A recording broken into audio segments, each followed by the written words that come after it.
Good evening, everyone. Good evening, everyone. We're here for City Council meeting, and it is Monday, January 7th, 2019. We'll start this meeting with a roll call and determination of quorum.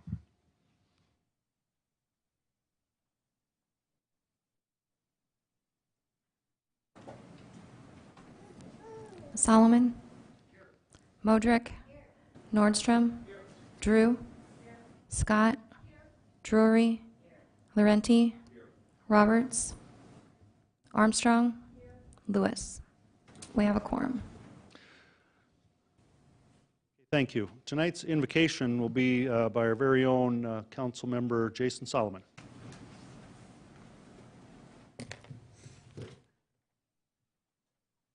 And following the invocation, if you'll join me for the Pledge of Allegiance. Okay? Thank you. Please pray with me.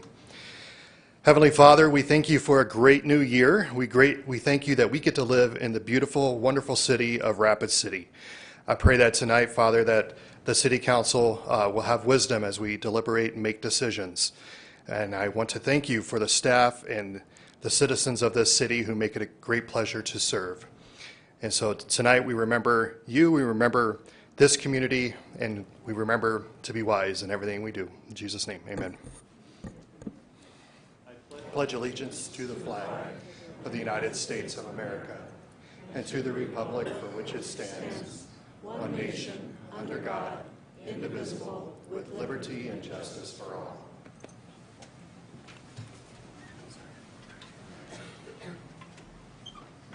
Thank you, everyone. And now we will adopt the agenda for tonight's meeting. And before we start, I would like to make a recommendation that we move items 42 and 43 from this agenda after item 52, as 42 and 43 are moot, depending on the outcome of 52. So, okay, a motion by Scott and a second by Laurenti to adopt the agenda with the one change. All in favor of that motion say aye. Aye. Opposed? Motion carries.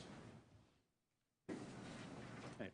Well, now it's a good night because we get to celebrate a long-term city employee, someone who's put in 20 years.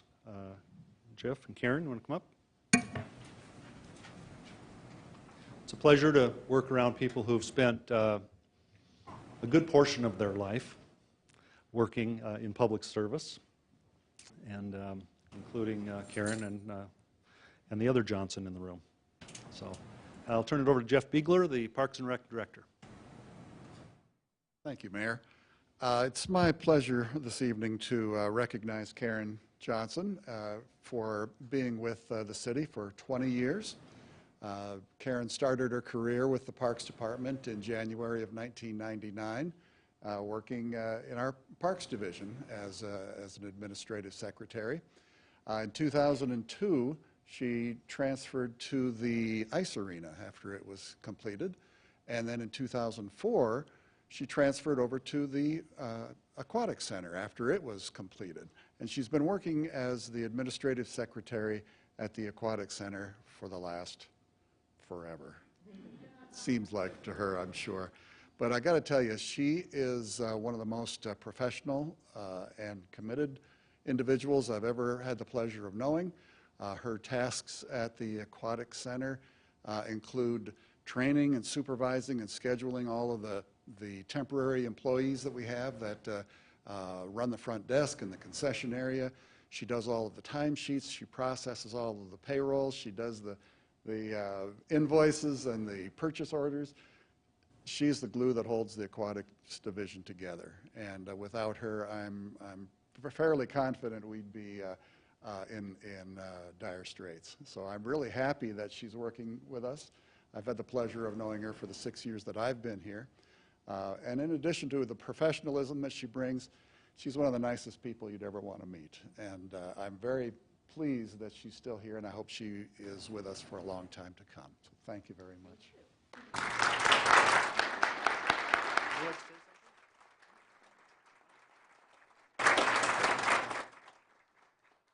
Thank you very much. I've really enjoyed working with the Parks and Rec Department. 20 years has gone by so fast, and I hope to work another 20 years. So thank you. You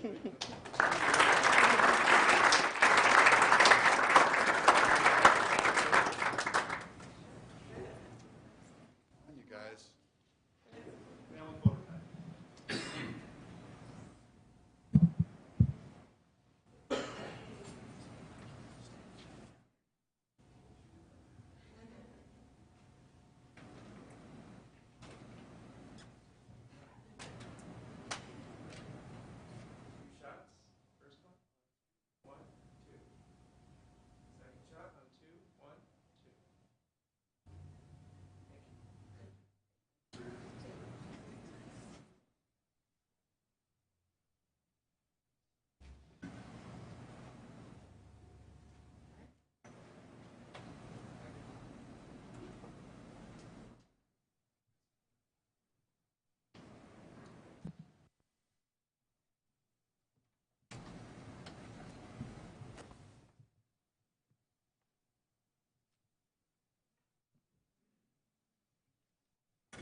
Normally, this is our general public comment period. We don't have any general public comment requests tonight because they're all attached to a specific agenda later in the meeting.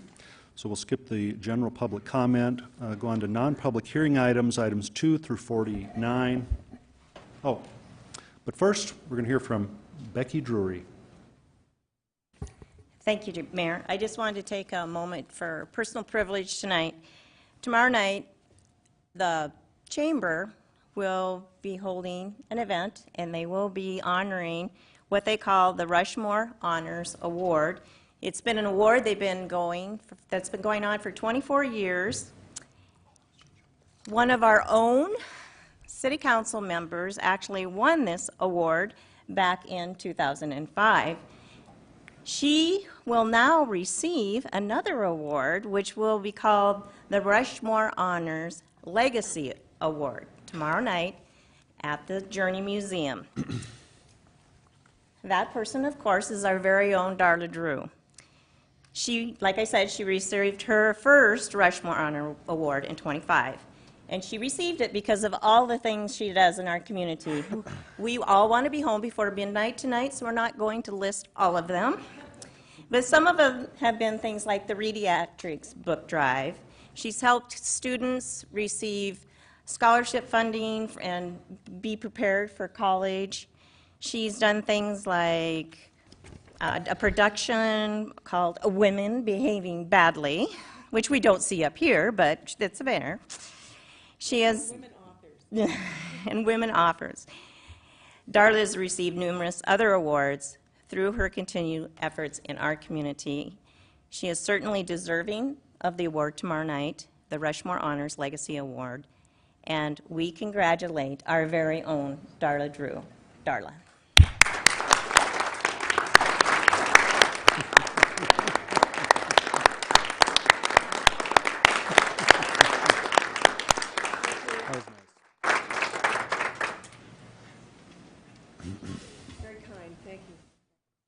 Nice job. Someday, people will be winning the Darla Drew Award.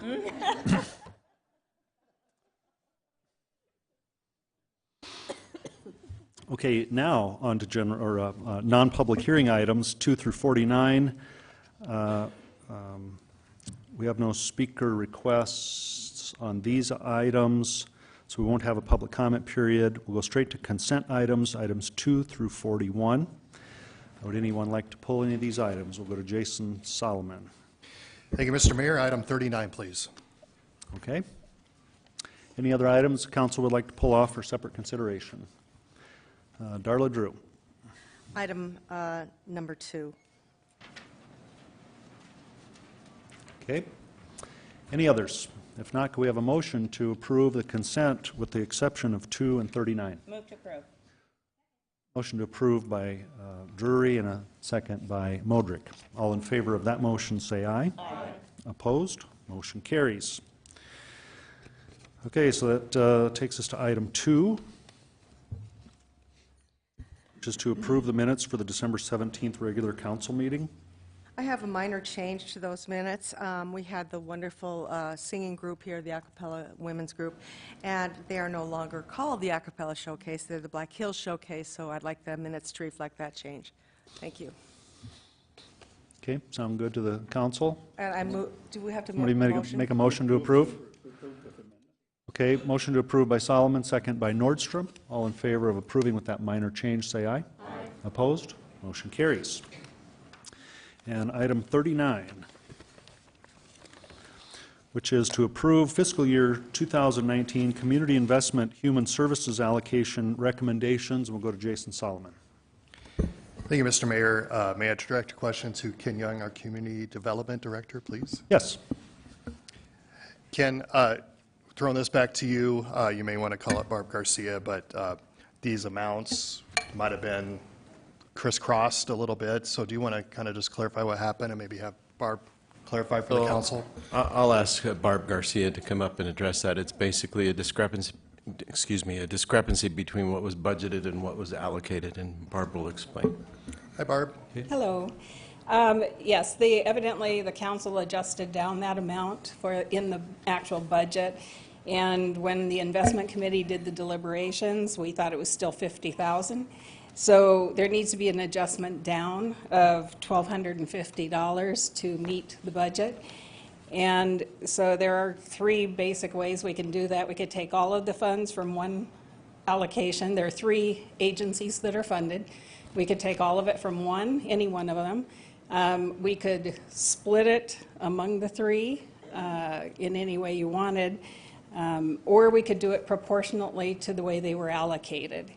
Meaning 211 was allocated 40% of the funds, so they would take 40% of the $1,250 as a cut, and the other 2 were 30% each, and they would each take a 30%, and that would be my recommendation as the most fair reduction across the board, so that we would reduce 211 by $500 and the other 2 by $375 each.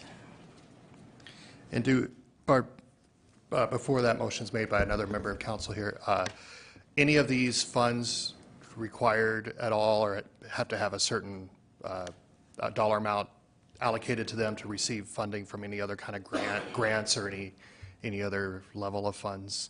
Not to my knowledge. It was not indicated in any of their applications. Okay. So just to be clear, we need to reduce this dollar amount by $1,250. You're saying 211 by $500, $375 for the others to be even across the board. Correct. Okay, thank you. Thank I you. yield.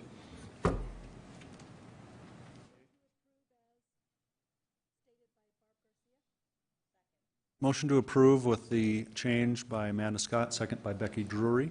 All in favor of approval say aye. Aye. Opposed? Motion carries.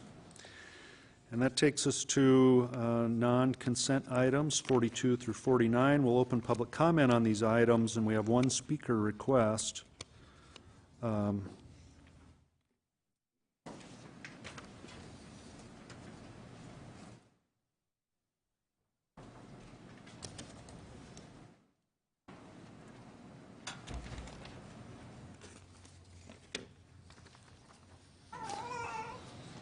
getting me mixed up here.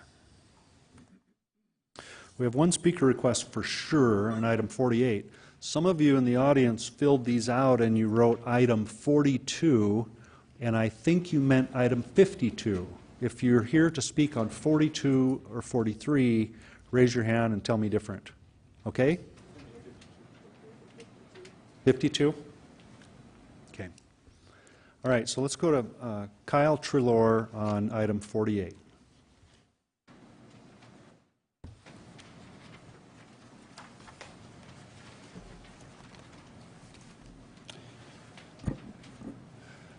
Hello, Kyle Trelor from KTM Design Solutions, here to speak on item 48, representing the developer and owner of the property. We had some great discussion during the Public Works Committee, and I thought I'd just kind of hit some of the highlights, and then as we come around to the item, if there's additional questions, I'd be more than happy to come up and answer them.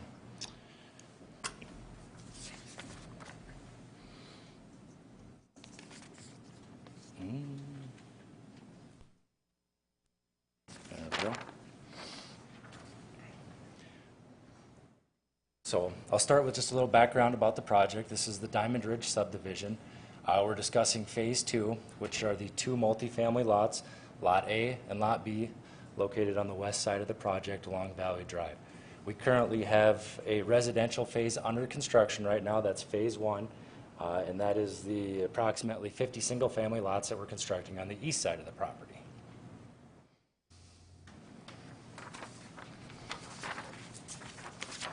Now, the reason that we're here before you tonight is because we have these two lots are located on Valley Drive. Valley Drive in this location is only one access point, and so we're requesting to have these two additional lots added and to allowed to plat these two lots off for development purposes. We have currently this entire existing development located east of us that's all serviced from this one access point off of Highway 44. As part of this application, we did consult with the fire department, and we got their recommendation, which was that they did not object to this particular development. One of the stipulations is that any of our new construction would have fire sprinkler protection, which of course we agreed to. In addition to that, we also are proposing to grade in and construct an additional water line that'll tie in from the Copperfield Vista subdivision over into this existing development on the west side of the property. And what this does is number one, we're going to be grading in the future Homestead Street right-of-way, but with that, we'll also be constructing the water main.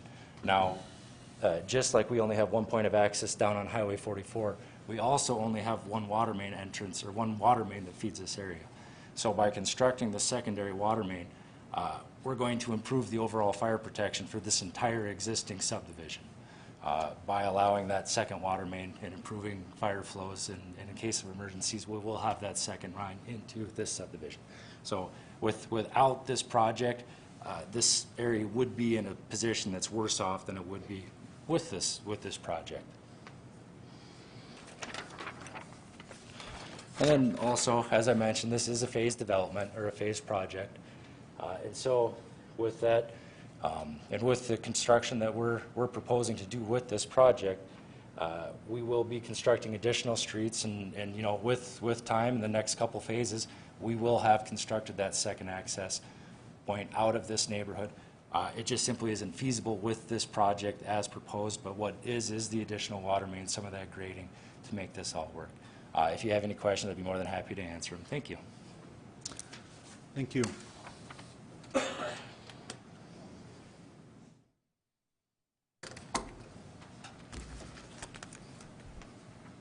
Okay, I believe that takes us now, we'll close that public comment period and go on to item 44 under ordinances. First, item number 44, first reading, ordinance 6264, an ordinance. Yeah. An ordinance to amend Chapter 15.14 of the Rapid City Municipal Code to adopt the 2018 International Property Maintenance Code. Motion approved by Laurenti, second by Nordstrom. All in favor of approval, say aye. Aye. Opposed? Motion carries. Item 45, first reading, ordinance 6266, an ordinance to amend Chapter 15.22 of the Rapid City Municipal Code to adopt the 2018 International Fuel Gas Code. Move to approve. Motion to approve by Drew, second by Modrick. All in favor, say aye. Aye. Opposed? Motion carries. Item 46, first reading, ordinance 6270, an ordinance to amend Chapter 15.13 of the Rapid City Municipal Code to adopt the 2018 International Residential Code. Motion to approve by Drew, second by Nordstrom. All in favor of approval, say aye. Aye. Opposed? Motion carries. Item 47, first reading, ordinance 6285, an ordinance to amend Chapter 15.12 of the Rapid City Municipal Code to adopt the 2018 International Building Code. Motion to approve by Laurenti, second by Nordstrom. All in favor of approval, say aye. Aye. Opposed? One opposed. Darla Drew. Okay. Thank you. And now on to item 48. And we'll go to our Public Works Chair, Darla Drew. Thank you, Mayor. Item 48, an appeal by KTM Design Solutions, Inc. on behalf of BH Capital LLC of an exception request denial to allow for 93 dwelling units with 1 point of access. I move to approve and ask to retain the floor. Second. Okay, second by Richie Nordstrom. Go ahead.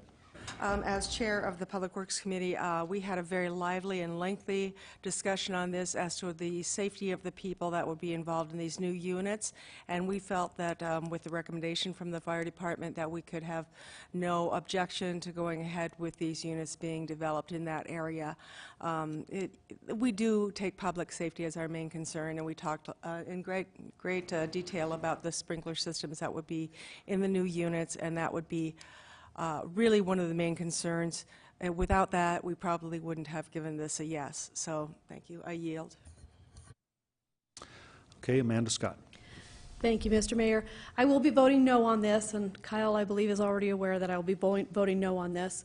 The fire sprinkling issue for a single point of entry for any number of dwellings, whether it's an apartment or single-family dwellings, of over 40, is one of the safety factors. But at Tuesday's meeting, the other safety factors that were brought up is that if there were, I don't know, a standoff or something else, that choke point of trying to get everybody evacuated out of there still is a choke point. So even though the apartment complex would be sprinklered for safety protection, that's only one aspect of the safety requirements of why we look for two ways in and out so that people can go to safety if required. So because of that, and the question was raised on Tuesday, how many phases it would take to get the second access, and that is undetermined because it depends on the market and the availability of being able to build out that subdivision. I will be voting no tonight. Thank you.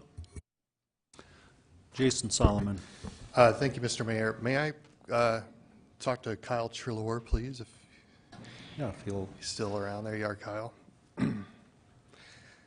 Hey, I thought Alderwoman Scott brings up a good point that we should certainly consider. I guess, one, what's your response to that? But two, do we have any capability of having an emergency access out in a situation that would deem that's not necessarily for traffic, but is there, I can't recall, I have to look at the map here, if there's a way temporarily until those other phases are done that we could provide a way out. I guess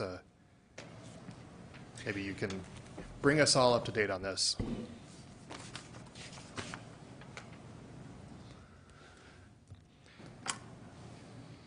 All right, I'm going to pull up one of the existing deals here. So this here is the master plan for the subdivision. As I mentioned, we are constructing this portion in yellow here, which includes a small portion of Homestead Street. With the project that we're proposing for these apartments, we're actually proposing to do all of the grading for Homestead Street. In other words, for the right-of-way that this road will be in, we will have nice, flat, drivable grades that are going to match the future street grades. And the reason that we're doing that is one, so that you do have that emergency. I mean, you can get out of this area if needs be. Number two, we're not in Black Hills, you know, we're not in some of the rougher areas of town. This is pretty level ground, which also helps it make it easier to get out of there in absolute cases of emergency. But because we are putting that water line in, we need to have that constructed to those future grades so that we only have to do that once. So therefore, we're proposing to grade in that road bed essentially, so that you have that access out. And I believe I heard you say that at the Public Works Committee meeting. You know, and so what my only concern is that this would create one of my favorite neighborhoods in Rapid City is Chapel Valley, and we use that as a frame of reference often because there's only one point in and out, and it's over Rapid Creek as well. And so if something even other than a fire, I think the standoff, you might think that sounds silly, but boy, in the last week we dealt with that situation. And so these are very serious things that we have to think about. However, if we have a realistic way out that doesn't cross terrain that's really, as sometimes some of our terrain is, that can be very tough, and you're going to kind of provide that's not anything that's going to be used. We know that. That is an emergency situation. But we want to make sure that we have access out of there in case people did need to leave. And so I can support that because of that reason alone. And you're certainly going to be looking for, as future phases come, you're looking for different access points out of there as this area develops. Am I right? Absolutely. Official access is out of there. Absolutely. We'll have, after full build out of this, we'll have 2 public right-of-ways that connect through. And you know, as far as the development goes, with the first phase, we're already sold out of lots, so we're going to be moving into those next phases a lot quicker than one would imagine. I mean, it's moving well and developing, and I would throw into that the developer themselves, they've got a proven track record of building out the subdivisions that they do. Well, I think that's a good compromise. So you have, you know, some emergency access out of there that's not going to be used on a day-to-day basis, obviously. But we still have the main point of access, and future official access is planned. I think that's a good compromise, and I can support that. Thank you. Richie Nordstrom. Thank you, Mayor. Kyle, if I can get you back up there again, ask a couple of questions for Kyle, if I may. Kyle, my largest concern was the single point, what we call the choke point, or the single point of access, and I used the term control, but who owns that property down there that is currently that single point that we're all concerned about? Well, right along the Highway 44, the intersection that we're talking about, we have one parcel to the east of us that's owned by a gas station, and we have a parcel to the west of us that's owned by, I think it's Wild Idea Buffalo Company, where they essentially package buffalo jerky, I believe. Thank you. And then the other question I have for you, using this temporary road access over there, that'll give us access both east and west side of that development. Am I understanding that because of the installation of the water line? Right. We're gonna have a level. We're gonna have a road bed. Essentially, what we're gonna be grading in is future Homestead Street. So we're going to have a connection from the paved Valley Drive on the west side over to the constructed Homestead Drive on the east side. So we'll have a continuous path between the two. I appreciate your extra effort putting that in, and thank the owner. And the other reason I'm interested in this is because this falls essentially into my ward, so I'm very interested in it. Based on the past history of this area, it's primarily because of the terrain. It's not difficult, and we can get access in there in using the temporary construction road, and just primarily just because of the history that's been in this neighborhood. It's been very good, and I think this is just my opinion saying this, that I think those neighbors to the west side of Valley Drive will really be appreciative of that new water line in there as well. So thank you. Amanda Scott. Thank you, Mayor. May I ask the city attorney a question as regards to this item? Thank you. Yes, please. So Joel, I don't know if you're able to follow the conversation, but the discussion was that for fire safety reasons, if the buildings are sprinklered, the fire department is more comfortable with allowing these units to go in with only one point of access. But the discussion also included that the time frame for a second point of access to go in will be determined based on the market of the availability of developing out the rest of these lots. I believe Kyle mentioned that the land out there will be kind of flattened out, that if we had a shooter or an active shooter or something else and people tried to get out of there, that they'd be able to go across country even though there's one point of access out there. My question to you is, and if you need more information, we can kind of call on people to rephrase that, but if the city council passes this and the action or the recommendation from staff is not to, can the city be held liable if something happens out there? It's hard to give you a definitive answer, absolutely. It's going to really depend on the facts.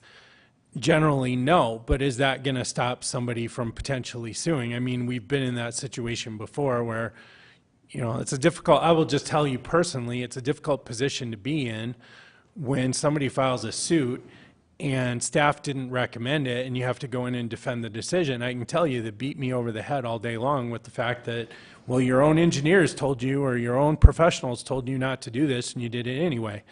So, you know, I can never totally predict what a judge can do. I don't think it's certainly a strict liability where, yes, we're definitely going to be liable, but it certainly is a situation where somebody could sue us, and if they sue us, we may either settle or we may ultimately get a judgment. If I was going to rank it, I wouldn't say that our liability is great on that. We certainly have areas in town where there is more than 40 units on a single point of access. I'm not aware of any time we've been sued for that, but there is that potential, certainly. All right, thank you, and thank you, Mayor. I yield. Okay, we have a motion for approval on item 48. All in favor of approval, say aye. Aye. Opposed? No. Here. Or a roll call, please.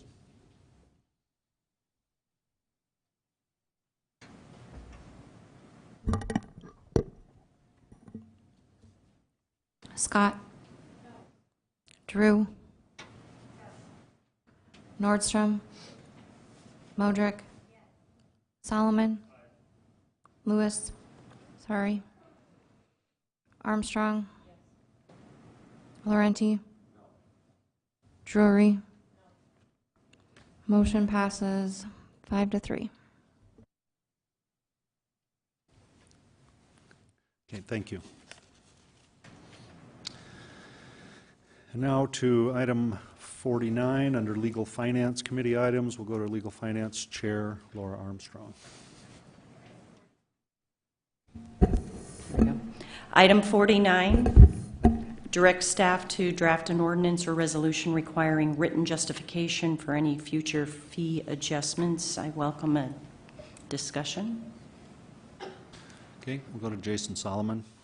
Thank you, Mr. Mayor. Well, I will make this motion, and if I can retain the floor, make a motion to amend resolution number 2015-116 that the city staff provide a written justification for any future fee adjustments.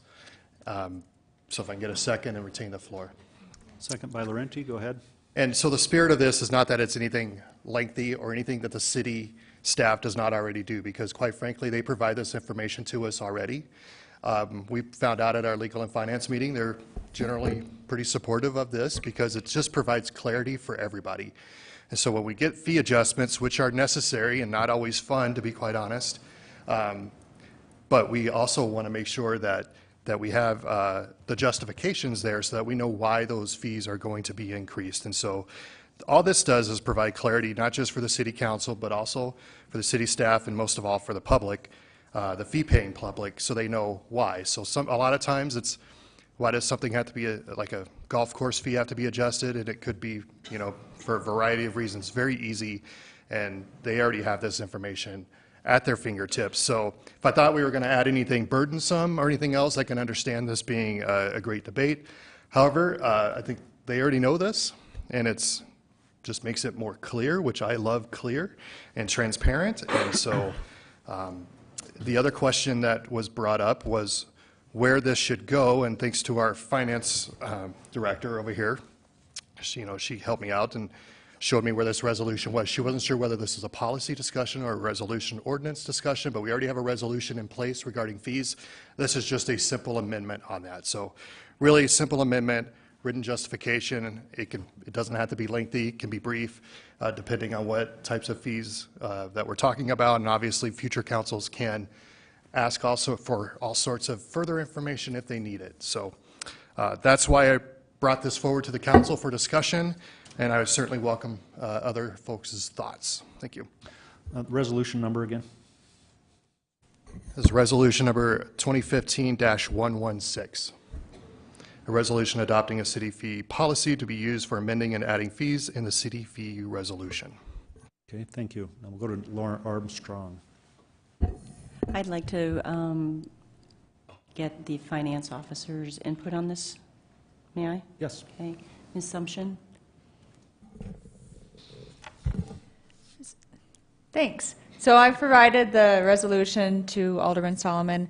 I thought there was some direction within that ordinance, or that resolution, excuse me, already. I guess I'm not completely opposed to clarifying language, being that policy is already out there, if that would help the council feel more comfortable in knowing that it would come forward.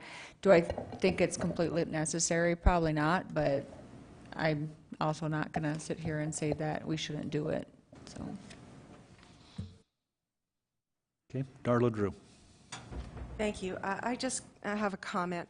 For people on the council, as fees increase, we get a lot of people that are questioning that. And so as not to tax everyone for a service, we need to levy fees and maybe raise some of those fees as time goes by. Some of the recent fees that we raised hadn't been raised in 15 to 25 years. And so we will get questions from our constituents, and I think that having some kind of justification from the staff will help us answer those questions and concerns. So I think this is a really wonderful thing to bring up, Jason. I think it'll help us as we go forward. Okay, motion on the floor is for to amend resolution 2015-116. All in favor of that motion, say aye. Aye. Opposed? Motion carries. Okay. Now on to public hearing items, items 50 through 53. We'll open the public hearing, and we have several speaker requests. So just so you know, we have a little light up here. Everyone will get 3 minutes, and it's just like driving, green, yellow, and red, okay?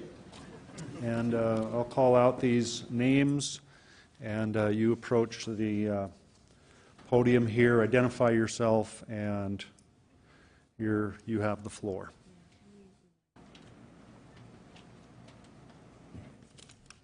Yeah, and if you say ditto, it'll carry just as much weight, I promise. Don't feel like you have to repeat what someone just said. But we'll call first George Webster.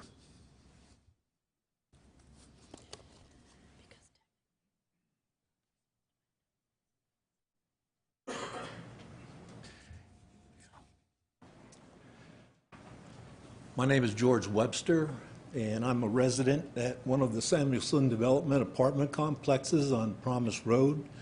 I've lived there 3.5 years, and I am completely satisfied with my dwelling. The apartment complex is, I think, a little unique in the fact that it has an elevator for each of the apartment buildings. There are 5 apartment buildings, and each one has its own elevator. It also has a secure entrance, which is, I think, also fairly unique, and it certainly gives me a sense of security. They provide you with an electronic key like this, which opens the apartment and also opens the door to the building in which the apartment is housed. And it's very, very nice to have that kind of security. I think you find more of that in maybe retirement communities, 55 and up, although I've exceeded that by several years. I enjoy living in an apartment building with a diverse population, and we have that at Copper Ridge. It's pretty clear to me that the demand for the apartments at Copper Ridge far exceeds the supply. I know that they're turning people away, and that apartment complex has only been there for about 4 years now. So it seems to me that with that kind of demand for that kind of an apartment complex, it just seems to me that that would be something that the city would want. We know that the city is growing. There's a possibility of an increase at the Air Force Base, and that the demand is only going to get more. So I can understand some of the concerns for some of the residents that are in that locality, but I haven't seen, living at Copper Ridge, I haven't seen that much of a disruption, I think, in the traffic there. And there's a lot of development in that 16 corridor right there at Catron. And I know that that's going to cause some problems, I think, with traffic. But we haven't seen anything like that in our development up there on the hill. So, of course, I'm speaking in favor of it. The management, Samuelson is a family-owned development corporation. It's managed by family. It's well-maintained. It's extremely aesthetic looking. So there's nothing but pluses that I see in having an apartment complex like that, especially along that visible corridor. Thank you. Thank you. And now John Samuelson.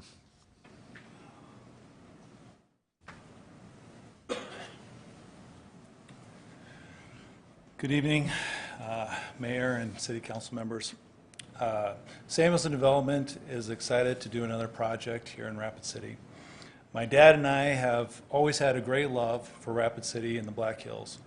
In 2013, when we started our Copper Ridge Apartments, I was able to fulfill a dream by moving my family to the hills and calling Rapid City home. We are a family company that specializes in Class A apartments. We own, build, and manage all of our properties. Because of this, we take a pride in offering a project that represents the business and to serve the Rapid City community for years to come. Since opening the first phase of Copper Ridge in 2014, we have maintained 100% occupancy. We currently have a wait list, and there are several reasons why Copper Ridge has been successful. First is that the people love to live in the area, to see the hills and experience the views. Second is the amenities we offer, such as a pool, community, fitness, and theater rooms. Third is that all of our buildings have elevators in them. This makes all our units handicap accessible.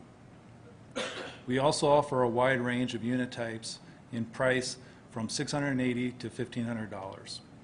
With the inflation of construction costs, 4-story buildings allows us to keep our construction reasonable and able to offer new, affordable housing. This is especially appealing to new businesses as they look to bring new employees to the Rapid City market. We are asking the City Council to maintain the allowed 4-story building height, as well as a zoning exception to the garages along the road. By doing a 4-story building, our desire is to preserve the 3 acres of natural topography and about 100 plus established trees in the back part of the property. This acts as a natural buffer between our project and the resident area.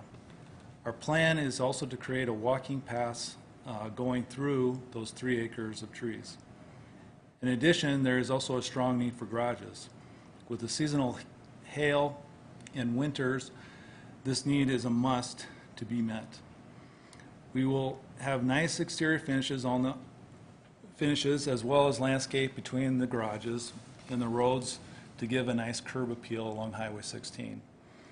We have an estimated project value of $44 million. I'm completely supportive of the businesses such as Black Hills Corp, Dream Designs Development for long-term economic growth in Rapid City. However, They were both granted TIFs for their developments. In comparison, based on our Copper Ridge apartments, we are estimating that we would be paying $450,000 in property taxes each year after a fully assessed. This is an immediate financial benefit to Rapid City community. I thank you for hearing me, and I hope you vote in favor of it. Thanks. Thank you. Now, Chris Long.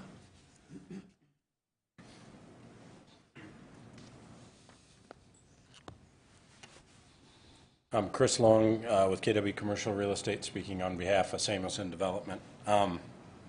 Thank you for listening to this topic and hearing us out. I want to take a few minutes to emphasize the importance of this project on the future growth of Rapid City and how it aligns extremely well with economic development initiatives currently underway. First off is a basic need for housing. We all know there's a short-term and long-term rental housing shortage in Rapid City. We see the shortage of housing on both ends of the spectrum, from affordable to Class A apartments. The demographic changes in our country are shifting more millennials and retirement age people towards rental housing and maintenance-free living. As John mentioned, they are truly the only developers in the area delivering a high-end Class A product that are 100% ADA compliant. We need a developer like them to continue to provide housing. Otherwise, we risk losing these people to other cities. Second is the alignment of this property with the work that Elevate Rapid City and Rapid City Economic Development has been working on. As we continue to bring better industry and higher wages, while jobs are the primary driver, these employees also have a higher expectation for amenities and a strong desire to live close to where they work. There's already seen by a waiting list that they have at the property, and it continues to be more important as Black Hills Energy grows, as Regional Health opens their orthopedic campus, as Haney develops out Catron and Highway 16. A significant number of high-paying jobs will be added, and they will need a place to live. If I were comparing a job in Sioux Falls and a job in Rapid City, the housing options available to me and my family would certainly play into that. We need to do everything in our power to keep those people here. Lastly is the need for rooftops to support the continued development along Highway 16.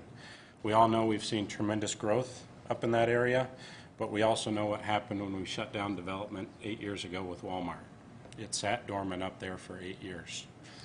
If there are too many roadblocks to development, the projects will go elsewhere, and we will end up with fragmented development around the city, as we have seen these last few years. We have an excellent opportunity to make this corridor a statement where Rapid City is going. This project will bring over 500 residents with an average income of over $75,000 a year. These are people with discretionary money ready to put back in the community. They live in our community, they spend in our community, and will allow for sustained growth of our community. Thank you for your consideration, and please don't let 10 feet stand in the way of forward progress. Thank you. Okay, Bob Brandt.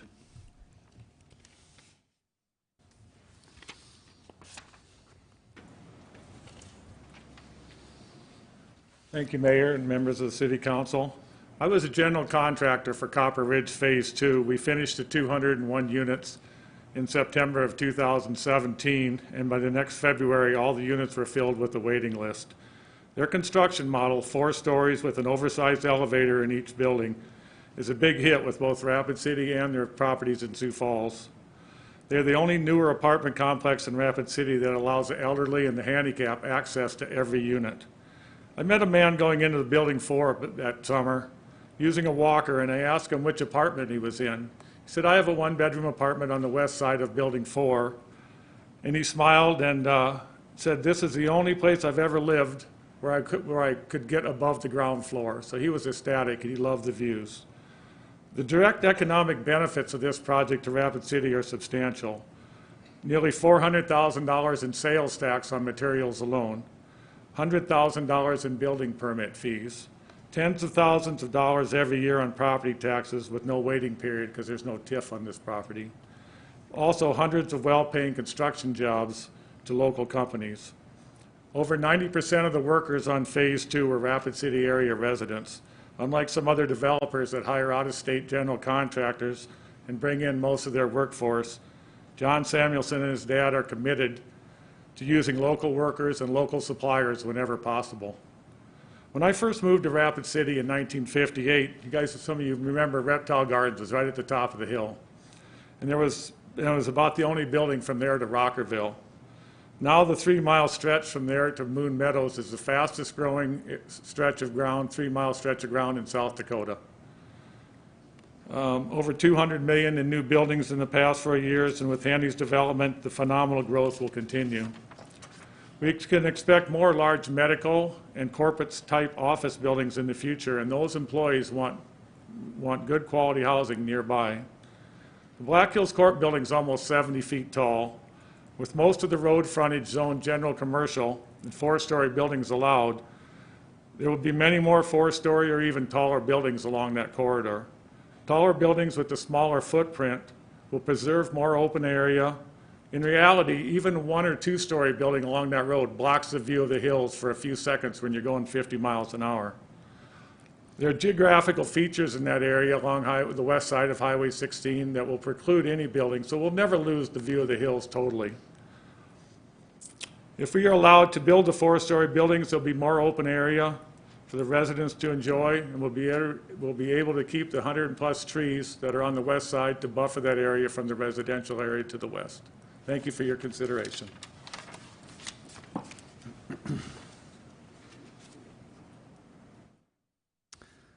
And now Bev Gieman. Did I get it right? Yes, that's correct. Bev Gieman.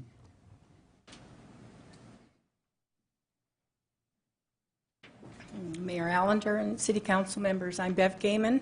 I'm here with my husband Dave and friends Dan and Eugene Jerzak, who both couples are residents of Copper Ridge and have been for over 3.5 years, almost 4. We love living there. We can't find anything to tell people that why you wouldn't want to be there.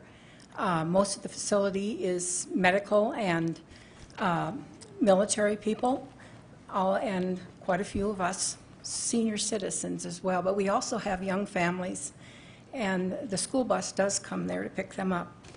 We're here to support the agenda item number 52. Dave and I live on the 4th floor of the building. We have a great view of the Badlands.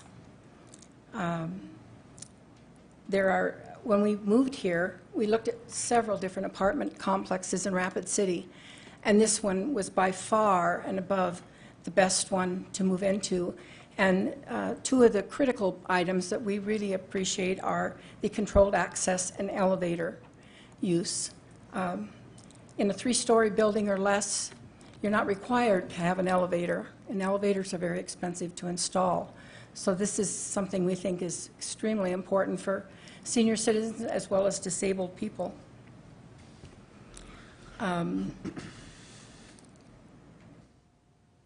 The area is beautiful. Retired people and others who rent apartments don't need lots of green grass around.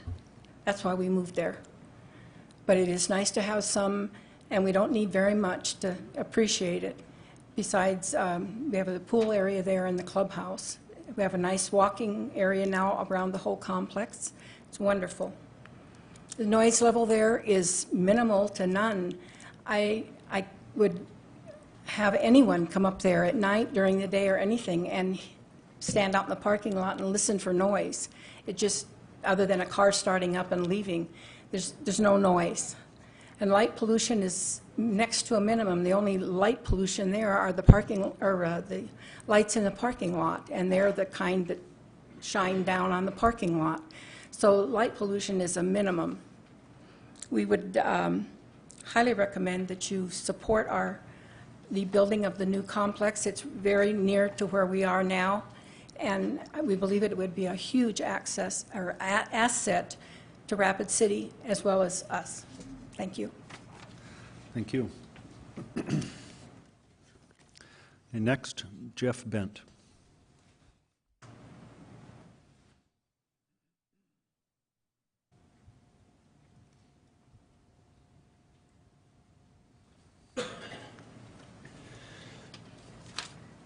My name is Jeff Bent, And I live on Berglund Road near the proposed Samuelson project. Rather than having many concerned citizens that come up and talk here and inundate you with a number of different people talking, we decided we'd have just limited to a few speakers, and with me and the other speakers representing the views and opinions of the others that are here. And if I could, I'd just like the other people that I'm speaking for to either raise their hands or stand up to just so the council could see who is here. So we're concerned about the density of the apartments on this parcel of ground. It's proposed for there to be about 350 apartments, I believe, on about 14 acres of land. Now, I realize this is about the same number of apartments or units that there are on the current Copper Ridge property, but there's a buffer zone around them. There's a city fire station to the northeast. To the south, there's the old Ranch Amusement Park. There is, to the east now, there's an office building that is going up, which to me, in my opinion, or our opinion, would act as a buffer between Highway 16 and the apartments, since they're set back, I believe they're 700 or 1,000 feet from Rushmore Road right now. And also the Samuelson zone, actually 55 acres up there. These buildings, apartments may be on 14 acres, but there's 40 acres to the west, roughly, that acts as a buffer, which incidentally has already been zoned by the city for apartments, and they could build them extra ones there if they wanted to. With the increased density comes increased traffic on both Fox Road, the service road, and on Highway 16, where the current speed limit is 60 miles per hour. There are currently 2 schools very close to this proposed project, and in fact, Calvary Baptist Church and School recently hooked up to city water and sewer because they plan an expansion of their school. Between about 8 o'clock in the morning and 8 to 8:30 and around 3 to 3:30, you got to be careful when you turn out on Highway 16 between Zion Lutheran School and Calvary Baptist School because there's traffic there. The traffic count, if you take 350 units with more people living there than that, times 11 is what the traffic engineering department told me, would be about 4,000 cars to increase the peak traffic. The height variance is what I'm very concerned about. They want 54 feet for the height. And if you look back I understand the pictures shown at the Planning Commission meeting by Vicki Fisher have been linked to this item and hope that you've taken a look at them. We all realize something has to go on this land. I feel there's a place for 4-story apartments in Rapid City, but not on one of the highest pieces of land that there is. This is not consistent with the Rushmore Road Group's vision and the plan for this being the gateway to the Black Hills, and would encourage you to uphold the staff recommendation and the Planning Commission's recommendation to deny this. Thank you. Thank you. Now Jason Bryce.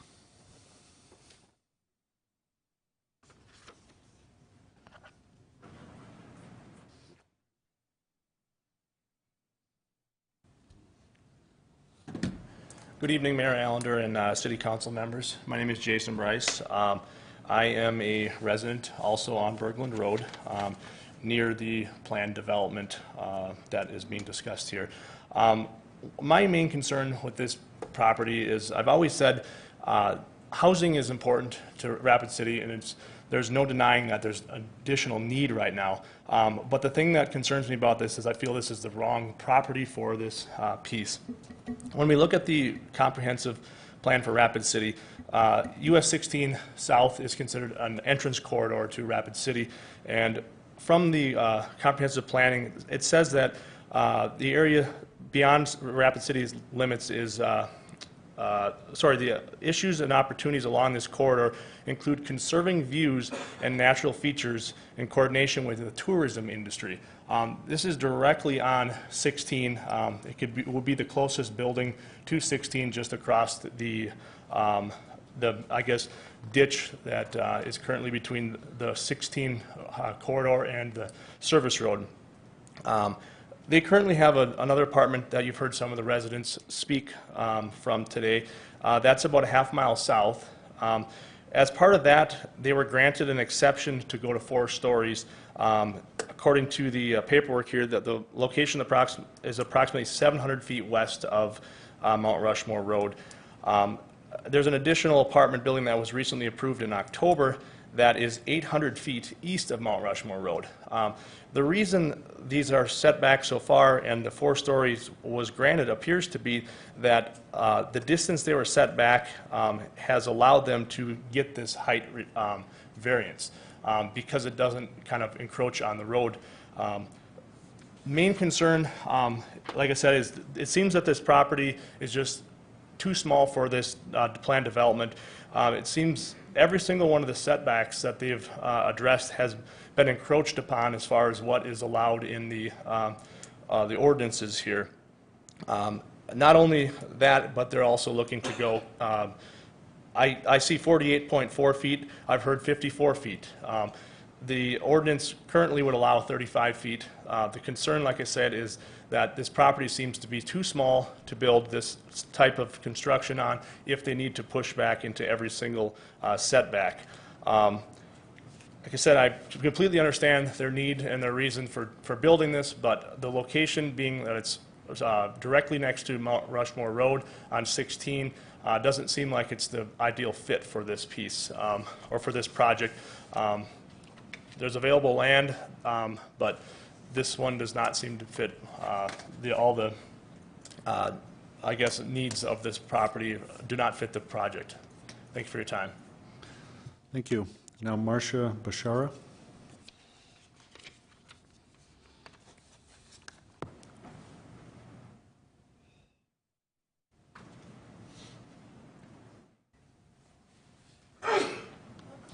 Hello, I'm Marcia Bashara. My husband and I own property and a home at 5151 Berglund Road. My neighbors have carefully gone through what we have concerns about locally, but I wanted to take a look at this from a global perspective. While I was preparing for this tonight, I decided to think of this from a business owner's perspective, so I set out to find 1 or 2 business owners. Then I realized I'm a business owner on Mount Rushmore Road. I'm a partner and owner of Rapid City Medical Center, as is Dr. Bent. 2 of our clinics are located along Mount Rushmore Road. We employ 400 people, and we see 200 patients a day at those 2 facilities. All of them utilize Mount Rushmore Road. This has given me some unique insight into the use and importance of this corridor, which is used by thousands of people daily for many different reasons. Then, as luck would have it, the Mount Rushmore Road Group, led by Deborah Jensen, owner of Black Hills Bagels, allowed me to attend their December meeting and to consider the opinions of 100 other business owners along Mount Rushmore Road. Their group has gone to considerable lengths to beautify this thoroughfare and to determine the most appropriate use of the property all along Mount Rushmore Road, which now extends from Omaha Street to Reptile Gardens. I learned there are 30,000 cars that travel Mount Rushmore Road daily during the off-season and considerably more during the summer. That is why they consider this road one of the gateway corridors to the Black Hills and to Rapid City businesses. After careful review of both the Rapid City's comprehensive plan and the Mount Rushmore Road study, I have discovered that this road has been designated by both groups as a corridor, a gateway corridor, and it is the gateway to the Black Hills.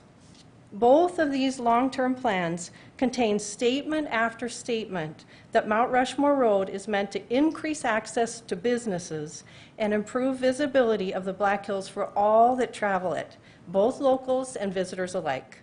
The Samuelson project, however important it is to have housing here, does not fit into either of these plans in this location. The Rapid City Comprehensive Plan specifically designates this location, their property that they're looking at, for employment and economic development, not housing. The Mount Rushmore Road study designates this location as a site for business expansion and given its ideal location for what they dubbed stop, shop, and dine. Again, not housing. Beyond that, I also learned that the revenue generated from a business in this location would be significantly greater than the apartment complexes would collect. these long-term goals that are laid out by the city's comprehensive plan and the Mount Rushmore Road Group are not being met. Therefore, I would request that the Planning Commission, because the Planning Commission denied Samuelson's request for rezoning and height, that you respectfully do the same for us. So again, the concerns raised by the locals tonight about this project don't meet the global, well-established, long-term vision for the Gateway Corridor to the Black Hills. Thank you very much. Thank you. Robert Durst.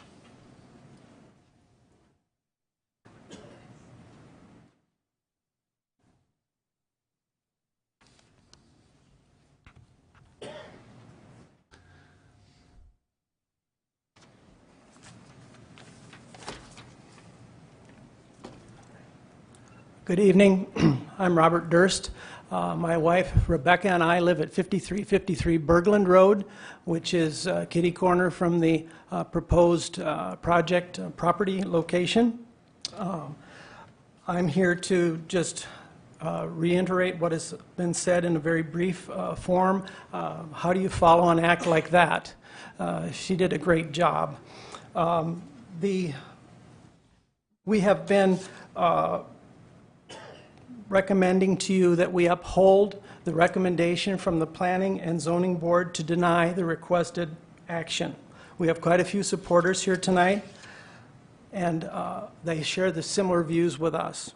The proposed apartment complex will significantly compromise the gateway entrance experience for locals and tourists along this Mount Rushmore Road entryway gateway complex.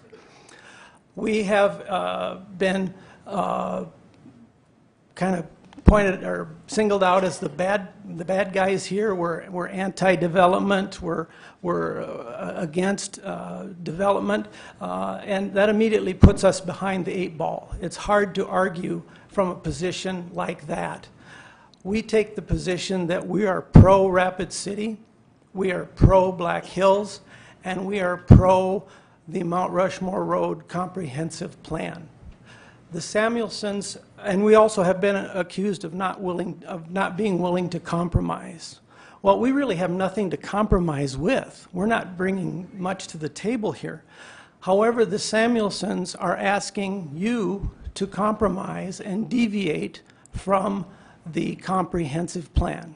They're requesting a significant variance, height variance, for their project because it's the only way that they can make money.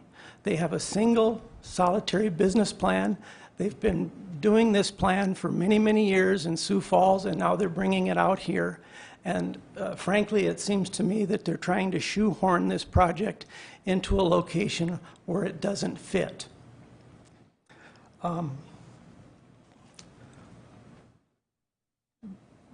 One gentleman, I think it was Mr. Long, said that if we don't allow this project to go forth, the development along Highway 16 will become fragmented.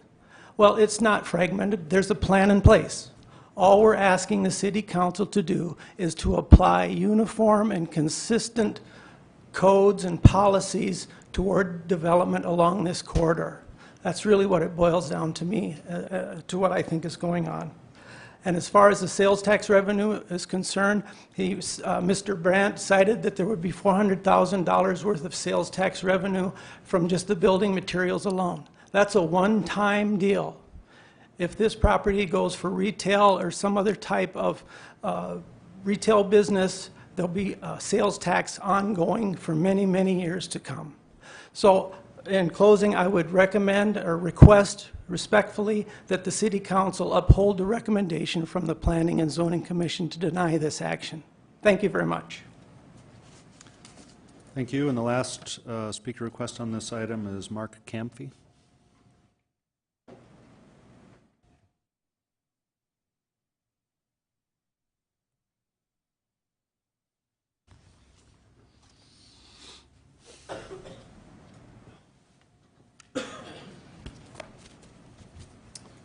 Good evening, ladies and gentlemen. Mark Camphy from 6817 Dunsmore Road. My wife and I, Jane, live at that location. We have lived there for a short time, a short 8 to 9 years. And I just would say ditto and respectfully request you to not approve this project. Thank you. Okay, thank you. And more speaker requests now on item 53. Jay White.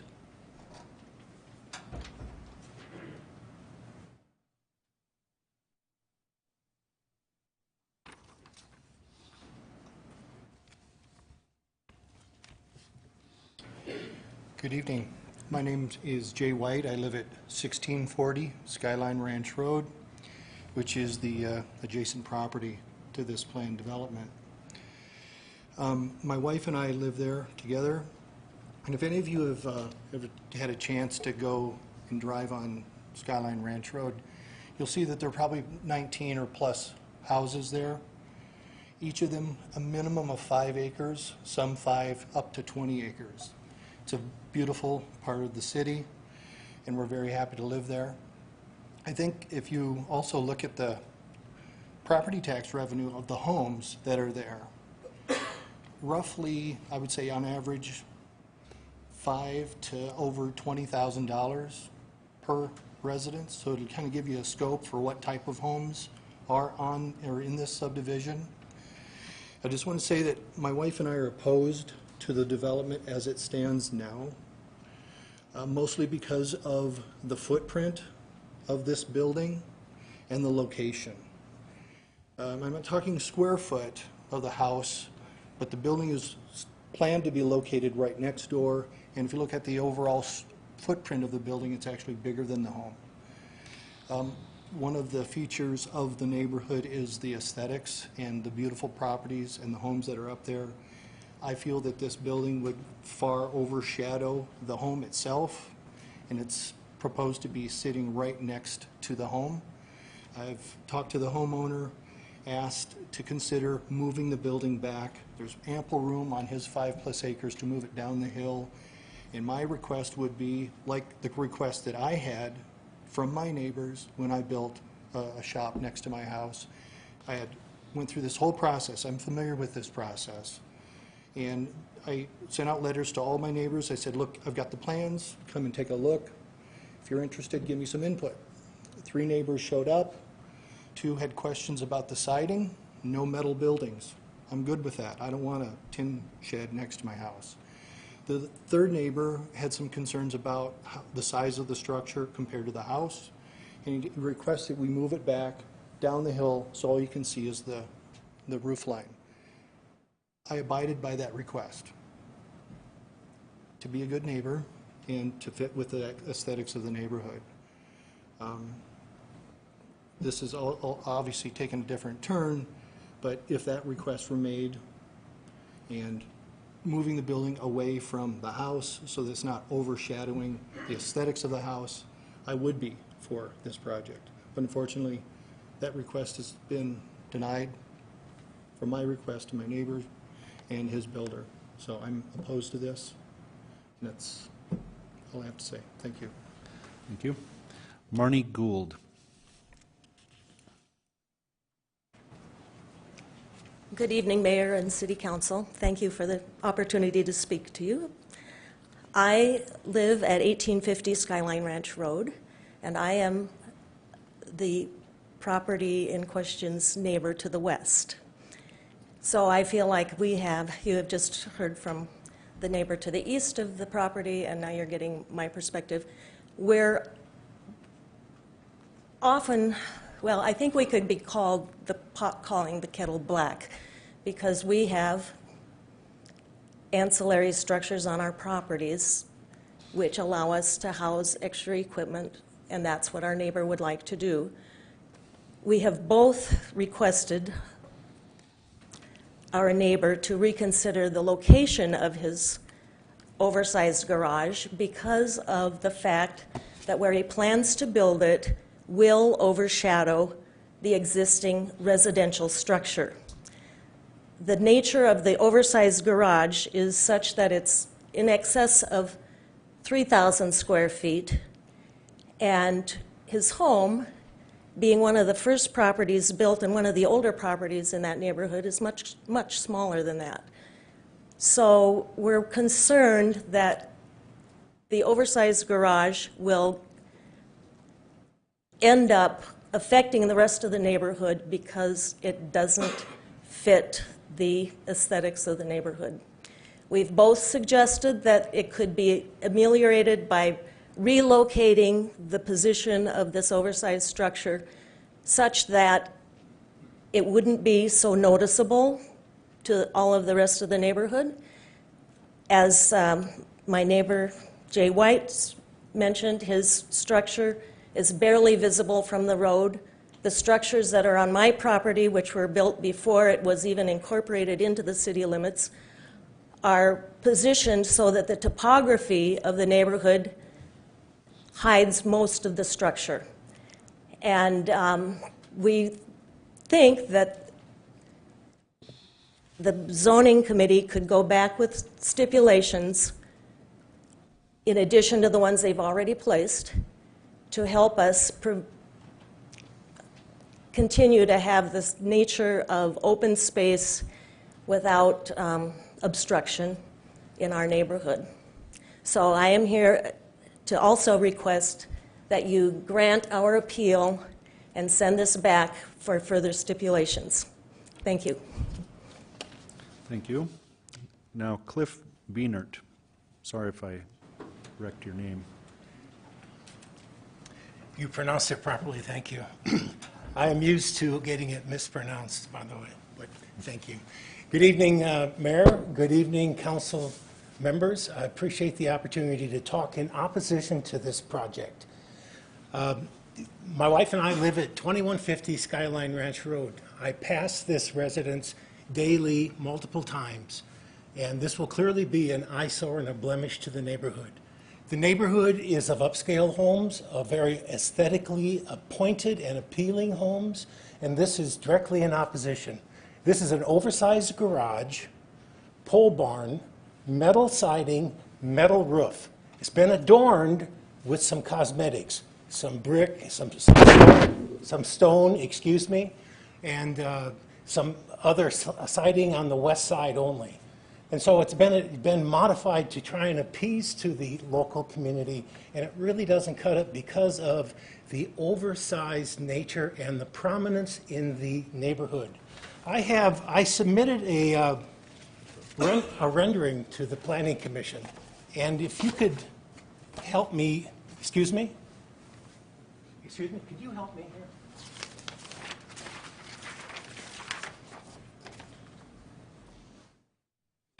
Yeah, I want to use the projection here.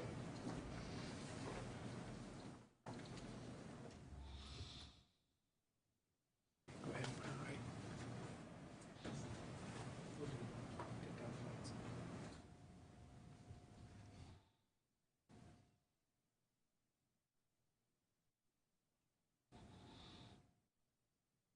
I hope this extends my time.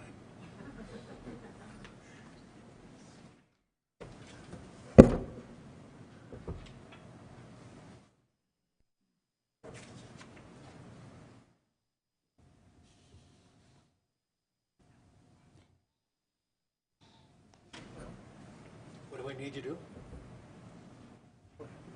Okay. So this is a copy of the letter that I submitted to the Planning Commission to Mr. Fletcher Lecoq back in November in opposition to the project. And at that point in time, I had taken the opportunity, using my engineering background, architectural understanding background, and put together a rendering of what this looks like in comparison to the existing residence. Now, this picture is taken from Skyline Ranch Road. And this structure, as is proposed, is a metal building, metal roof, metal siding, with the exception of the west side. And the front is total glass because it's going to be a greenhouse. And so it's just totally unfitting in this neighborhood. And if you haven't driven in this neighborhood, I really ask you to drive down there. It's a beautiful part of the Black Hills here in Rapid City. My wife and I moved back here from careers throughout the United States, and we wanted to come back to an area and a place that we love. We picked this location, and this is a true blemish to this beautiful part of our city. Thank you for your time. Thank you. And now Jan Schultz. Good evening, Mayor. I'm going to go with your good advice and hope that you're correct that a ditto is as good as. Okay, Jay Schultz.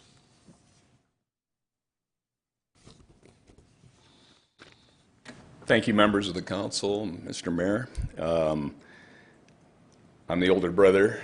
I'm appearing on behalf of my parents, Don and Frankie Schultz, who were part of the original development of the property along with Joe and Barbara Butler back in the early 70s. My parents have resided at 2109 Skyline Ranch Road since 1975. And by the way, Skyline Ranch Road is the only roadway that accesses any of these home sites off of Skyline Drive. So I did submit a letter to the council on Friday trying to lay out what I think are the fundamental characteristics of park forest zoning, which is what this development is and has been zoned. But I think the impact of what I said on page 5 having to do with the fundamental bedrock principle governing park forest, and specifically in terms of accessory structures, auxiliary to the principal dwelling, is the fact that accessory uses must and shall, not just may, comply with those uses, permitted accessory uses defined by our municipal code, specifically in section 17.50.200. And that is that these accessory structures must be subordinate in area, extent, and purpose to the principal use. And no matter how you cut it, how you size this particular project, oversized garage, it, if built, would dominate and overtake in every dimension the existing dwelling. So with that in mind, I'm here also to echo the comments previously made and to urge the council to oppose and overturn the recommendation of the Planning Commission. Thank you. Thank you. And Bob Brandt, do you want to speak or do you just want to be available for questions? Yeah, I'll make a couple things. Thank you, Mayor. I'll be very brief. All Mr. Jensen wants is what his two neighbors have. Mr. White has a 4,000 square foot garage. The Goulds have a giant white barn, and they say that nobody sees it, but Mr. Jensen sees the white building every time he looks out his kitchen window, and when you're sitting on his deck, he's looking at the big giant white barn. We've acquiesced to the Planning Commission and the staff's recommendations. We moved the building back as far as we could. If we went any farther to the north, it's about a 30% grade. It's impossible for Mr. Jensen to get to his shed. The glass is just for a greenhouse. It doesn't stick up near as far as that rendering showed. And so, again, all Mr. Jensen wants is what his two neighbors have. Just a place to put a tractor, a place to work on his truck, and a place to grow some vegetables. Thank you. Okay, thank you. And that'll bring a close to the public hearing on these items. Now we'll get back to the agenda.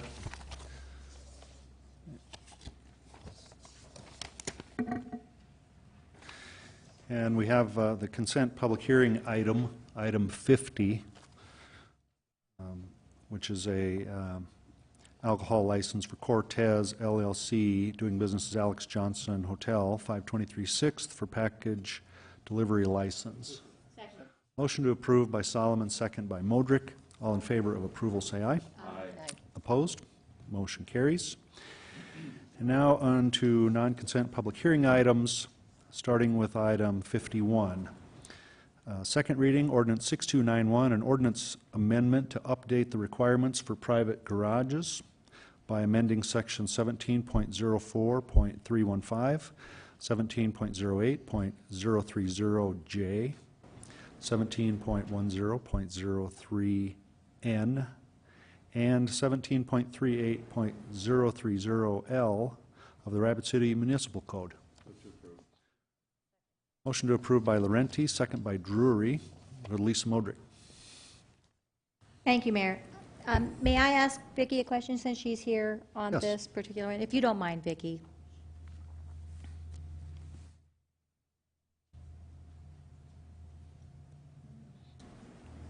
So not everybody sees the details of the agenda of the item summary on this, and because we're talking about oversized garages, I think this is a good time, if you could, to describe what this ordinance defining is for our second reading, if you could.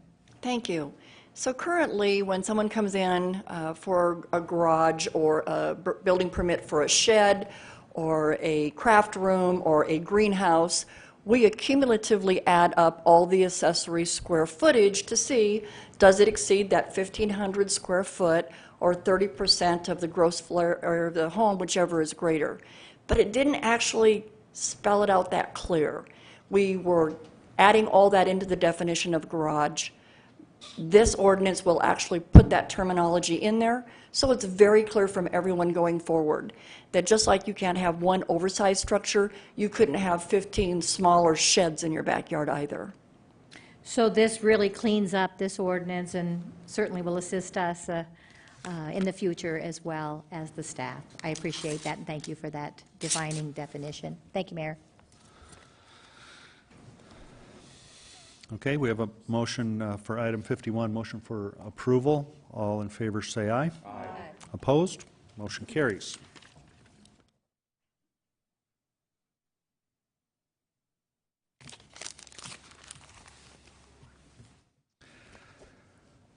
Item 52, appeal of Planning Commission's decision on a request by KW Commercial for Samuelson Development, LLC, for an initial plan development overlay to allow an apartment development for property generally described as being located northwest of the intersection of Mount Rushmore Road and Fox Road. We'll start with Lisa Modrick. Thank you, Mayor. So we've got this alignment with 44 and 43. We've got these all consecutive, don't we? Yes. 42 and 43. But 52, we're handling just 52. Okay, so we're going to hit 52 and then bring in 42 and 43? Depending on the outcome, yes. All right. So, well, it's the dependent that I question the most on, I guess. So if we deny this, then what happens to the next two items on the list? We'll still vote on them. Okay. But the justification for them, depending on the outcome of 52, may be different in the council's mind. I'll let another council member speak, and then I may come back into the queue so I can save my time. Thank you. Okay. Laura Armstrong. Thank you. In the spirit of transparency, I did speak to both parties on this matter, and just to gain information, neither of which swayed my vote.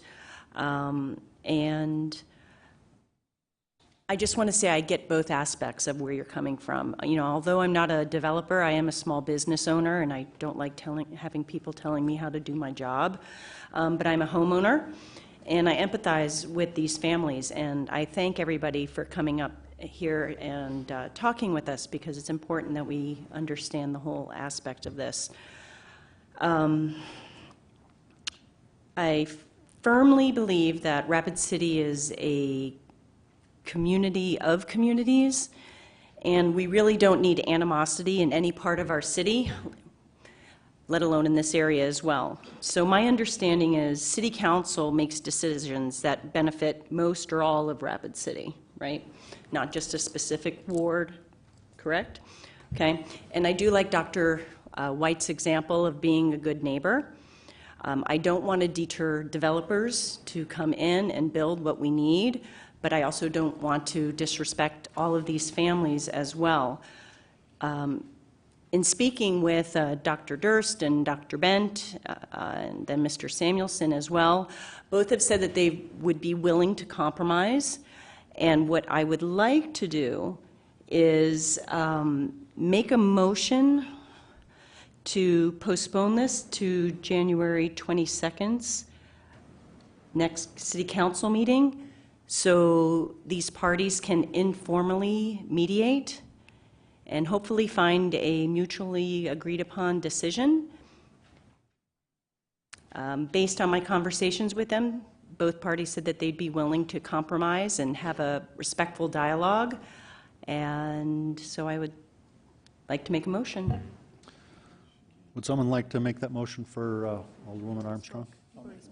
I spoke on it, so. Okay. We have a motion to continue by Richie Nordstrom. Is there a second?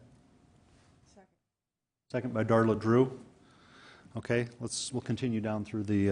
And of course have some more, I yield my time. We can have more discussion on it. Okay.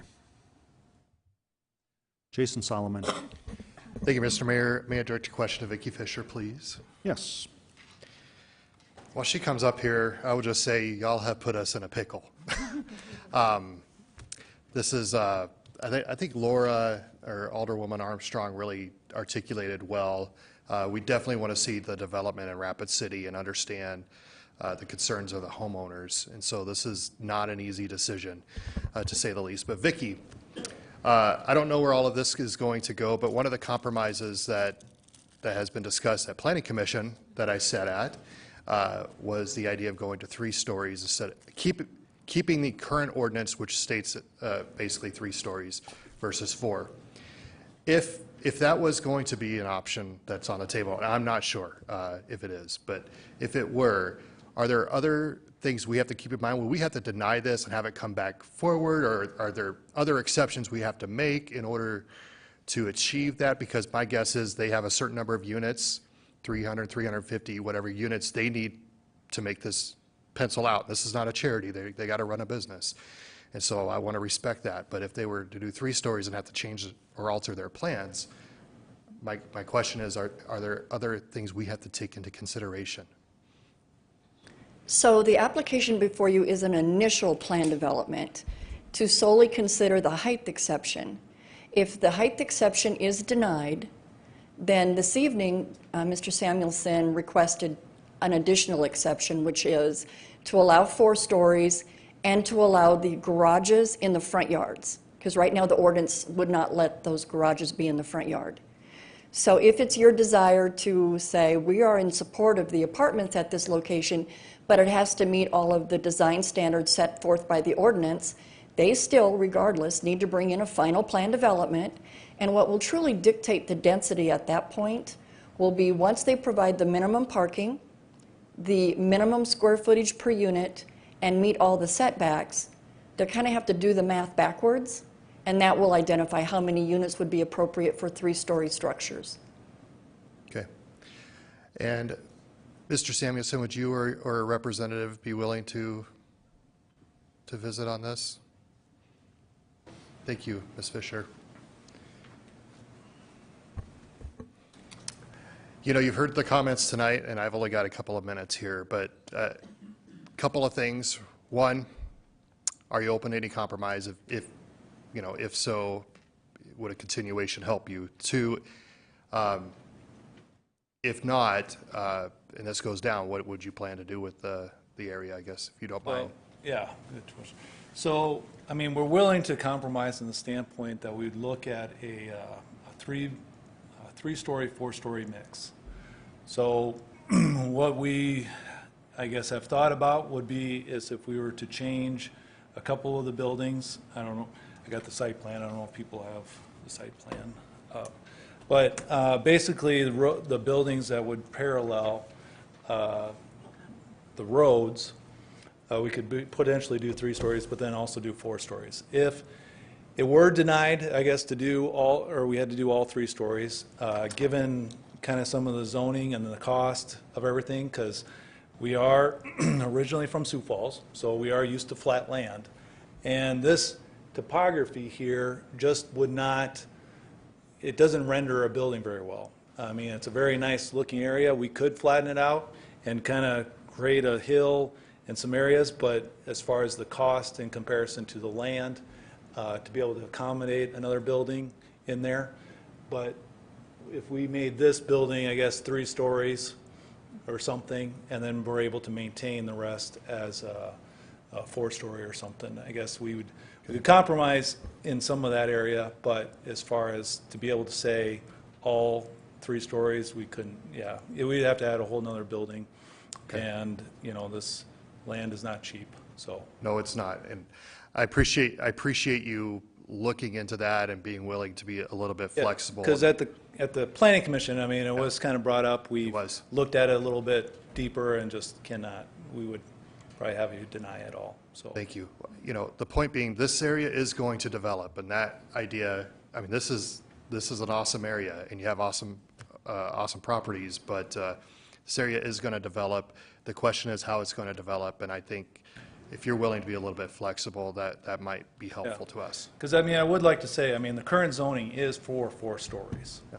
It was the height requirement, right? The height requirement does allow a 4-story building. So it's not that we're down zoning it to allow multifamily, but it does currently, if you bought it today, you could put a 4-story building there. Okay. So. My time is out. Maybe somebody else will have a question for you. Thank you, Mr. Samuelson. Amanda Scott. Thank you, Mayor. May I ask Vicki Fisher a couple questions, please? Yes. Thank you. So, Vicki, I'm going to go back to the report that's attached itself. And I know the Planning Commission debated this, and they did a really good job trying to cover every aspect of this. But I keep coming back to the findings in this report. And based on the findings, and I'm trying to understand how I'm reading this, if the applicant is requesting the height variance, do the findings then say, and what I'm specifically referencing is, revising, or halfway through it. However, the size and density of the proposed development will have a significant impact on the surrounding neighborhood in Mount Rushmore Road, an entrance corridor to the Black Hills. Revising the proposed site layout to remove the accessory structures from the front yard, providing an increased front yard setback to the apartment buildings, providing a perimeter bermed landscaping, and lowering the ground level elevations will reduce the impact. So what I'm trying to get to here is, if they are applying for that height higher, is this saying that they would dig into the ground that would actually lower this down so they could still have their 4-story apartment complex with the elevators and everything else, but they would have to start lower in the ground? That is correct. The suggestion was that the base ground elevation as it stands today be lowered. We saw this similarly when Lettners were proposing 305 units north of Catron Boulevard, about 700 feet east of Mount Rushmore Road. Of course, it's sitting a significant distance from Mount Rushmore Road. They did get and receive an exception to do the 4-story structure with the requirement that they reduce the base floor elevation as it sits today by, I believe, 16 feet, and put bermed landscaping along the perimeter of the property that would be seen from Catron Boulevard and from Mount Rushmore Road. And that was at a distance of about 700 feet from Mount Rushmore Road. So when this went to Planning Commission, and what the Planning Commissioners were discussing is, if this is approved, that is a requirement that has to come back on the final plan development? So the ultimate decision of the Planning Commission, if that's the question, it was that there was discussion, and there wasn't a lot of support for the 4 stories. There was discussion about, would we support 3 stories if they had additional bermed landscaping and met all the setbacks, et cetera. Part of them were okay with saying we can approve the development with 3 stories. The other half said we want to see the 3 stories before we submit it, or recommend, say that we could support 3 stories, and the motion tied, and therefore it failed and did not move forward and came to you as a denial. But at that time, the discussion was whether or not 3-story would be appropriate on the property. And the applicant is here, but I'll just ask you, with this finding in here and the applicant was still pursuing this, was the applicant on board to come back and take a look at these things? I believe the applicant, and the reason why the appeal is before you today, is they have indicated they need 4-story structures in order for this to function correctly with their business plan and to get the number of units. Because remember, it's an equation. There's a minimum square footage of open space, an area that's going to be used up for parking, and setbacks. So there's not a lot of real estate to put structural development. So going up is potentially the only way they're going to hit their unit number. Mr. Samuelson, would you mind approaching the podium? So, and I'm just trying to understand, because it seems to me that you're requesting the 4 stories, but the findings in here would require a re-change or changing out the layout that you have proposed for this initial. Are you prepared that if this were to pass City Council tonight with 4 stories, that you would go back and remove these structures from the front yard settings and meet the other requirements of the parking, the traffic study, because the traffic study is going to increase? I mean, there's a lot of stipulations in here that is basically going to redo what I think you showed us tonight. Yeah. Well, I mean, the garages, obviously, our desire is there. I think there's a strong need. And I think it's a disservice to the people that live there, because then you got to put them inside and you just can't get as many on the inner perimeter as you can on the outer perimeter. And we anticipate, you know, just, yeah, making it look really nice and affordable, you know, appealing to down the road. As far as the lowering, I guess, of it,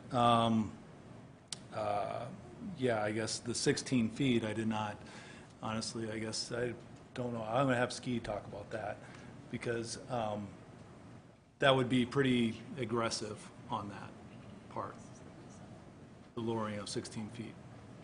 Okay. I'm out of time, so thank you for answering, and thank you to Vicki Fisher. I am support of the continuance because I think there's a lot more questions that still need to be answered on this. Thank you. Lisa Modrick. Mr. Mayor, I'd like to make a substitute motion to retain the Planning Commission's decision to deny and retain the floor, if I can get a second. Is there a second on that motion? If there's no second, may I retain the floor for discussion? Thank you. So let's take a look at the motion on the floor. This is not good business to throw it back at a neighborhood to try to tell a developer how to run their business or how to do their business. Throwing it out is it gives them a chance, gives the developer a chance to go back to the drawing board. And there's opportunity here because we're just in the initial planning development stages of this property. And if I remember right, I think it's still this way, but we had some discussion, I did, with Samuelson Development, and there's just an intent to purchase. They don't own the land right out. They're waiting to see what's going to come from this. But if we accept the Planning Commission's decision to deny on these items, it still gives them an opportunity to replan their development. And the weeks of bringing it back for 30 days from now doesn't do anything for the developer or the homeowners. It's not going to change this initial plan development. We're just on the beginning stages. It wouldn't be fair to either side. They need to go back to the drawing board, come back to Planning Commission with an initial plan that can work and fit on 14 acres. The Copper Ridge property has 55 acres, so you can see what space can do for a lot of buildings that's a 4-story. But if we keep this at what the current ordinance is, and they fit that with stipulations, then we've got a win-win. It fits, they're going to work with the neighborhood, they're going to design it as it fits with the our planning department as well, and what they're wanting to do. They don't want to have us accept the garages in the front as well as the concerns of the height. So it would be in our best interest to accept the Planning Commission's decision to deny and allow the developer to go back to the drawing board in order to make the decisions that fit from within our ordinance. Thank you. Richie Nordstrom. Thank you, Mayor. Ms. Fisher, would you come back to the podium again, please? Questions for Vicki, if I may. Ms. Fisher, just clarify the motion that came out of the Planning Commission. I understand it came up as a tie vote, and the developer is appealing that tie vote. Could you elaborate a little bit? And please understand, I've only got 5 minutes, and I've got several things to get through here. The motion was to approve the development with the stipulation that it only be 3 stories and the balance of the requirements. That failed as a tie vote. Therefore, it was denied. And that's what the developer is appealing, that basically they're appealing that tie vote. And so my default position is looking for a compromise. I want to see if we can't come up with some better idea on this. And that's why I'm supporting the original motion, is to give us some more time to take a look at it. But would you also do me a favor and give me some additional information? I don't need it right now, but in the meantime, give me some more information on what the setback means, eliminating the garages on the front of the property, et cetera. And then I also have some other concerns, and I can address those with you in clarifying what staff's position is on this. And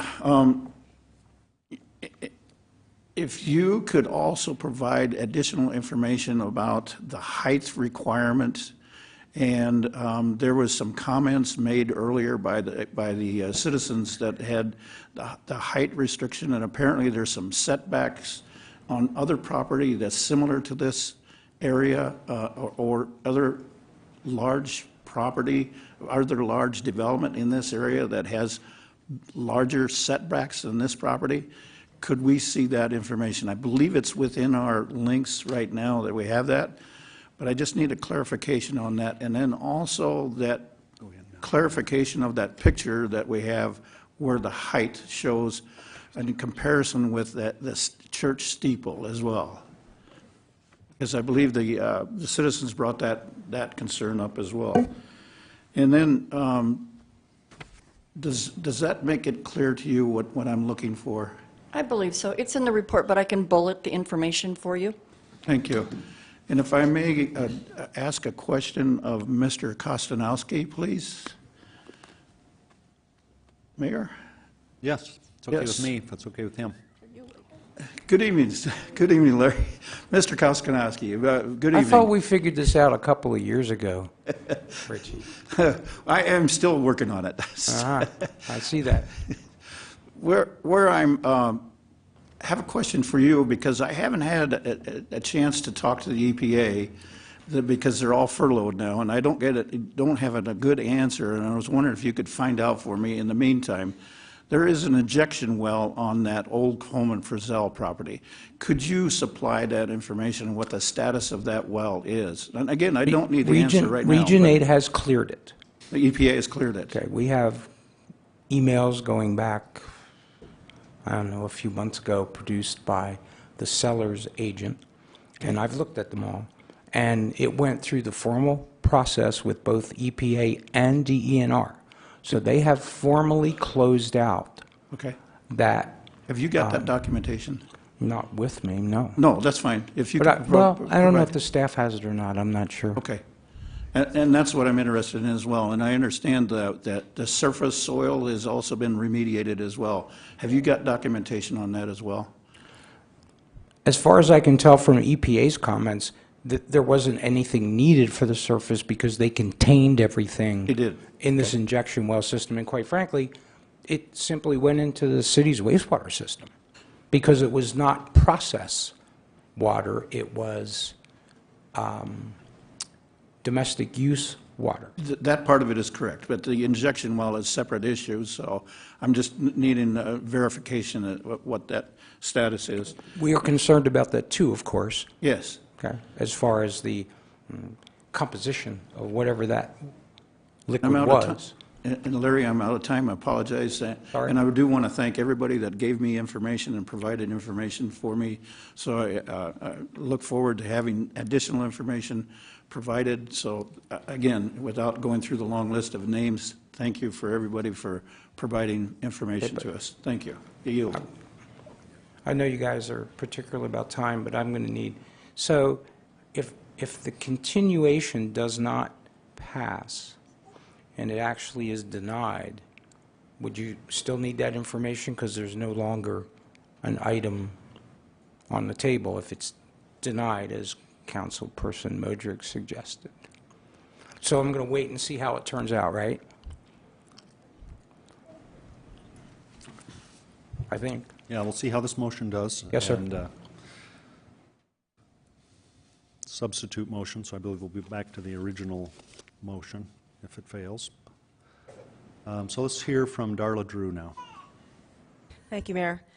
And also in the spirit of transparency, I have talked to both parties on this measure as well. So I guess I'd like to talk to Mr. Samuelson just for just a second.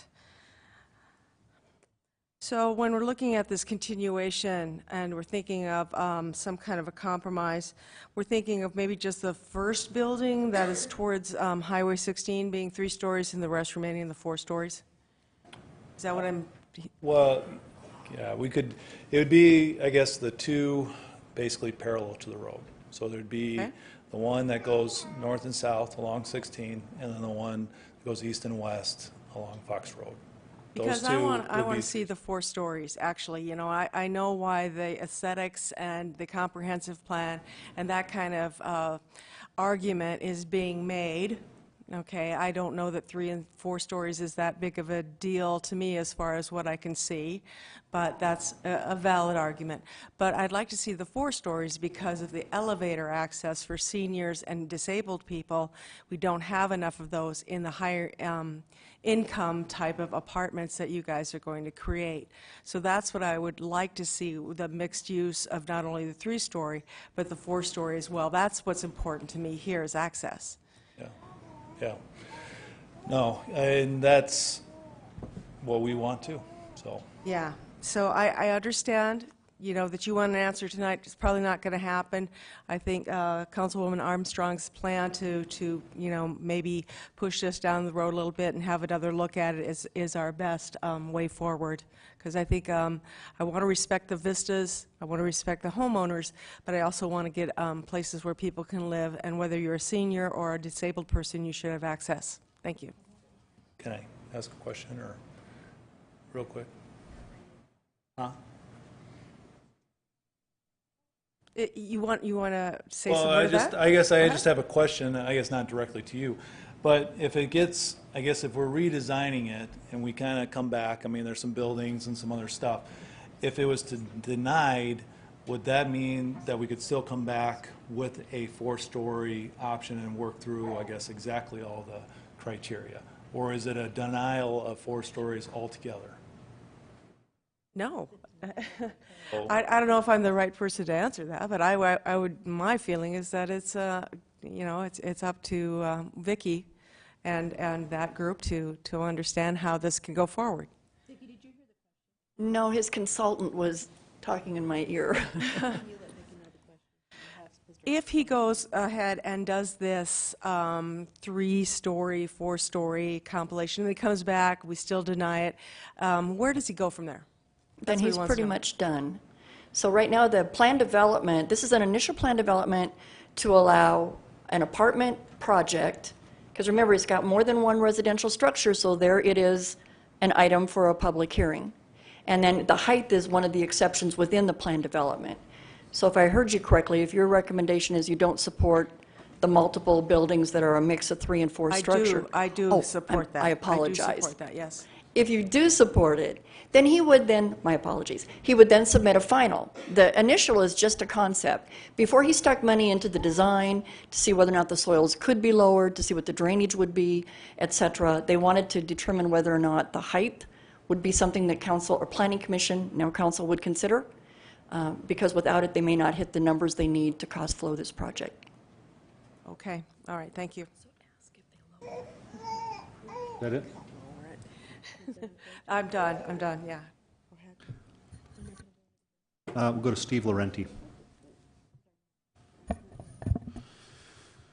Thank you, Mayor. I'm going to make a substitute motion to approve the appeal, given that given the language that we just had with this being the initial, and I feel like by the time we get to the final, we will have a compromise. So if I have a second, and then I can explain myself a little bit further. Second by Solomon. Go ahead.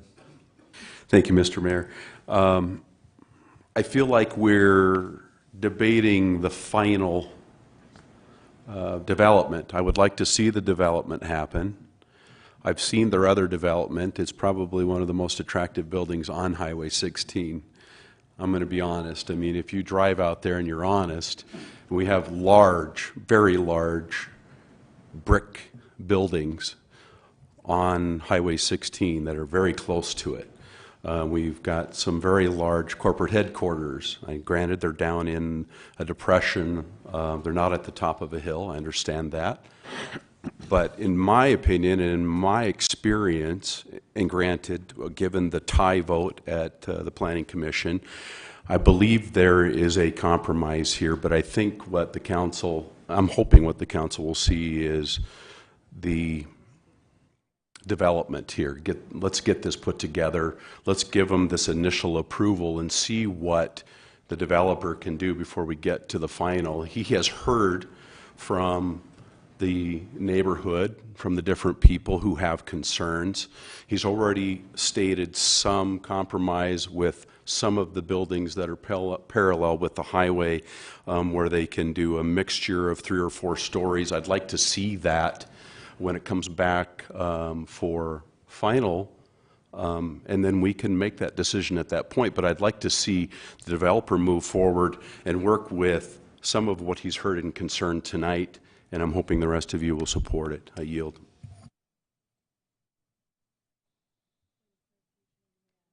Okay, to clarify the motion, it's to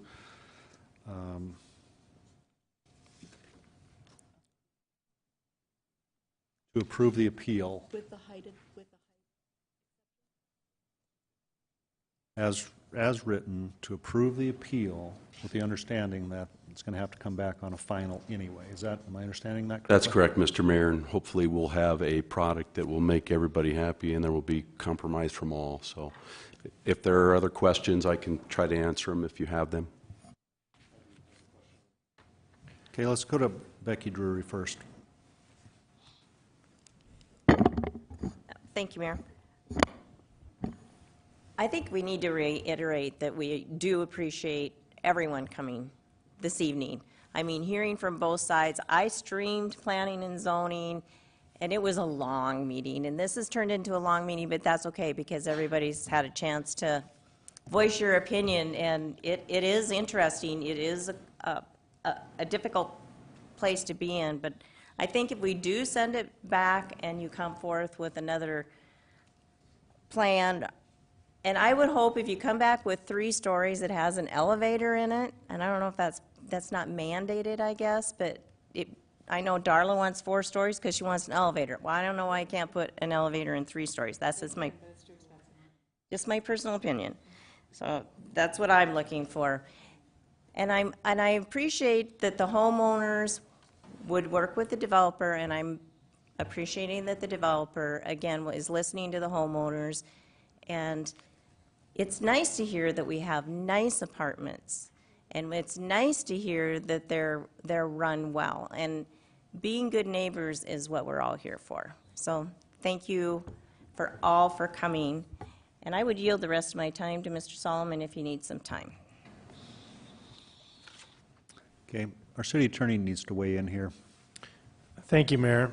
This isn't really strictly illegal, but just based on the conversation I heard tonight, what I heard described is they were asking for an initial plan to get some guidance before they invested a lot of money. And I would say, based on the discussion tonight, I don't know that you've provided them a lot of security or guidance by which they're going to invest some money to get. Might be worth asking them, but I think you may think you've found a solution that didn't really, because they don't really have. I wouldn't at this point necessarily invest, because if they come back with something, they don't have any idea, it seems to me at this point, whether you're going to actually approve it or not. So just might want to ask the applicant before you head down this path. Okay, Jason Solomon's going to use up some of Becky Drury's time. Thank you, Alderwoman Drury.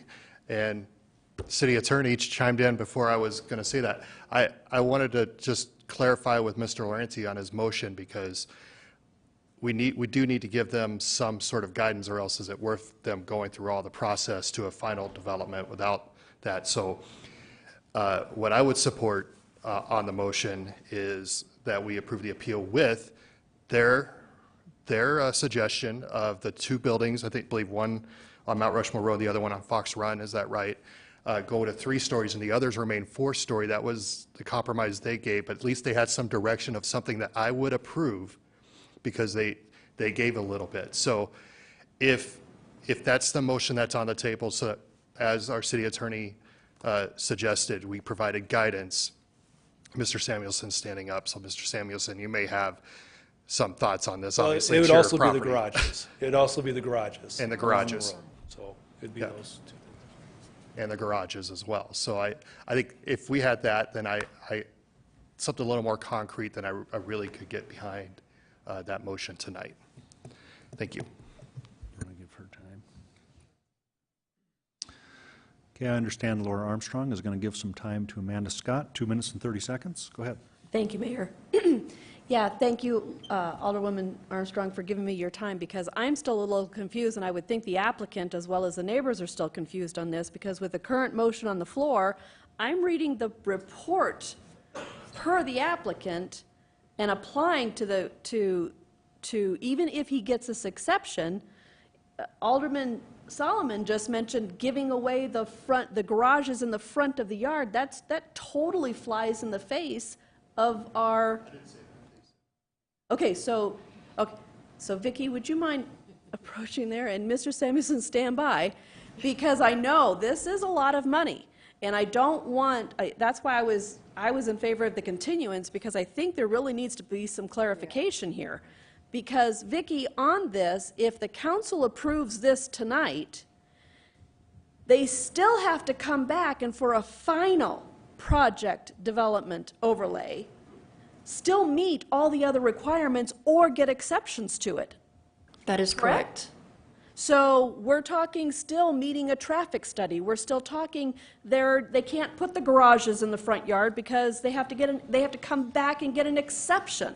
So if they go out and buy this property or start even moving ground, there's no guarantee here that they're getting their concept passed tonight. Is that correct? That is correct. So the only exception that's being on this application was the height requirement of 4 stories with that 48.5 feet. Is that correct? That is correct. And I believe that's the motion before the City Council right now by Alderman Laurenti and seconded, I believe, by Alderman Solomon, is just to pass the initial planned overlay with the height restriction.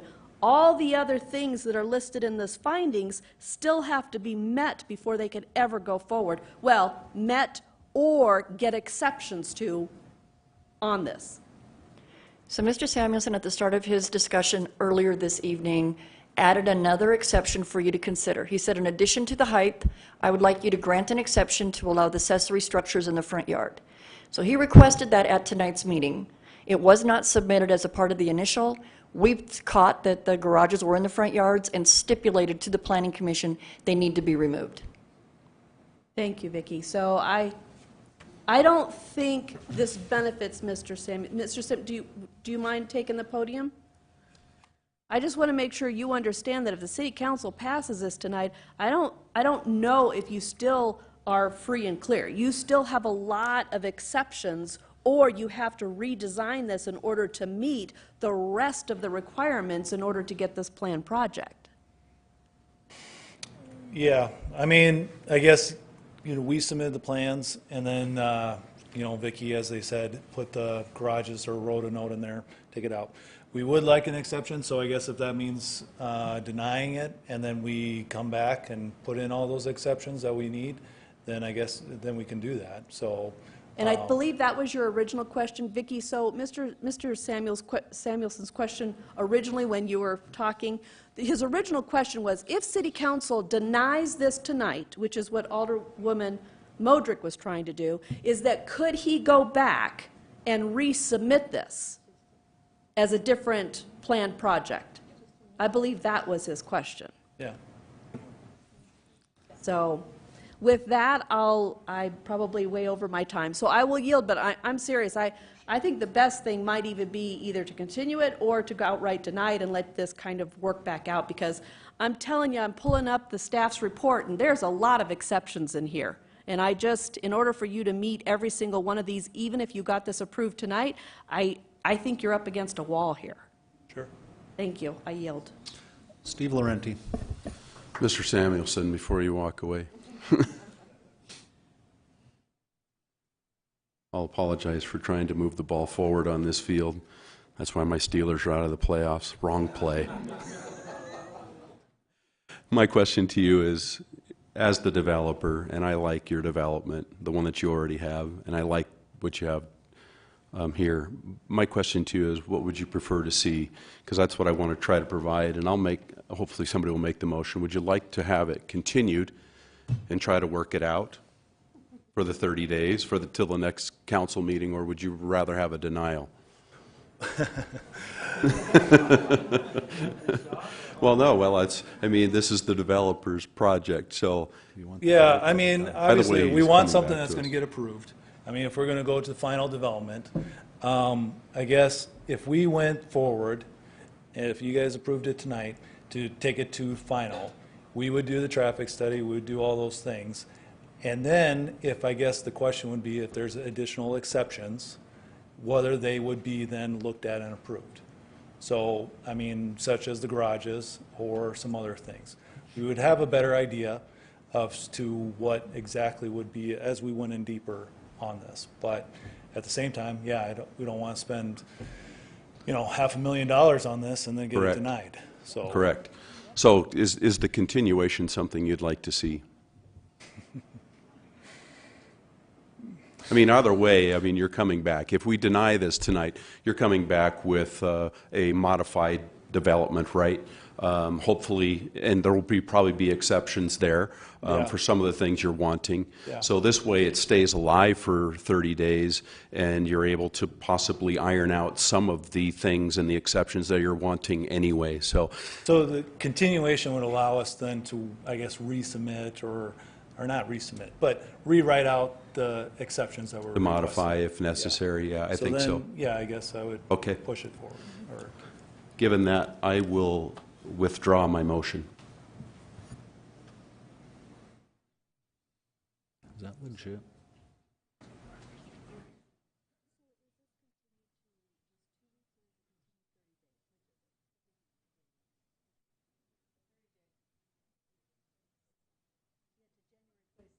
To January 22nd. Can I make a substitute? Whose motion is this? Laura's. To approve the initial. We fixed this thing real good tonight so far. So wait, but your motion was to approve the initial, and now you're withdrawing that motion, and the Substitute seconder motion says was that's to okay. postpone it to the 22nd, which would be 15 days. Okay, But we would like to have Vicki Fisher's input, please, respectfully. Mr. Mayor? Please. Because we've been directed that we have to renotice for continued meetings, we need to continue it for 30 days in order to meet publication and notification requirements. May I clarify that motion, please? That substitute motion? Yes. To postpone it until the...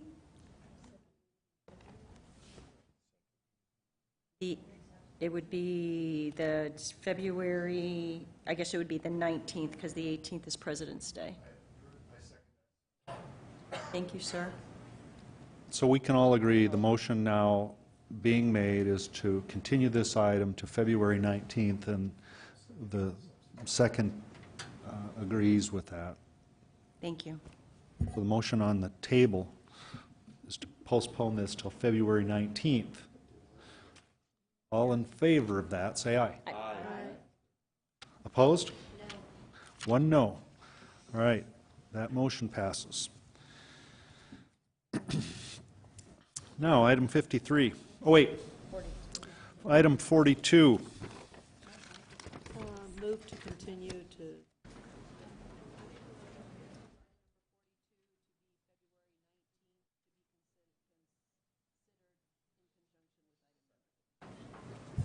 Okay, there's a motion to continue item 42 to February 19th to be heard in conjunction with this item, which will reappear on that agenda. Was there a second? Laurenti. Okay, so all in favor of that, say aye. Aye. Okay. I make a motion to continue. Okay, again, Laurenti seconds to postpone item 43 to the February 19th meeting to be in conjunction with the previous item. All in favor of that motion, say aye. Aye. Opposed? Motion carries.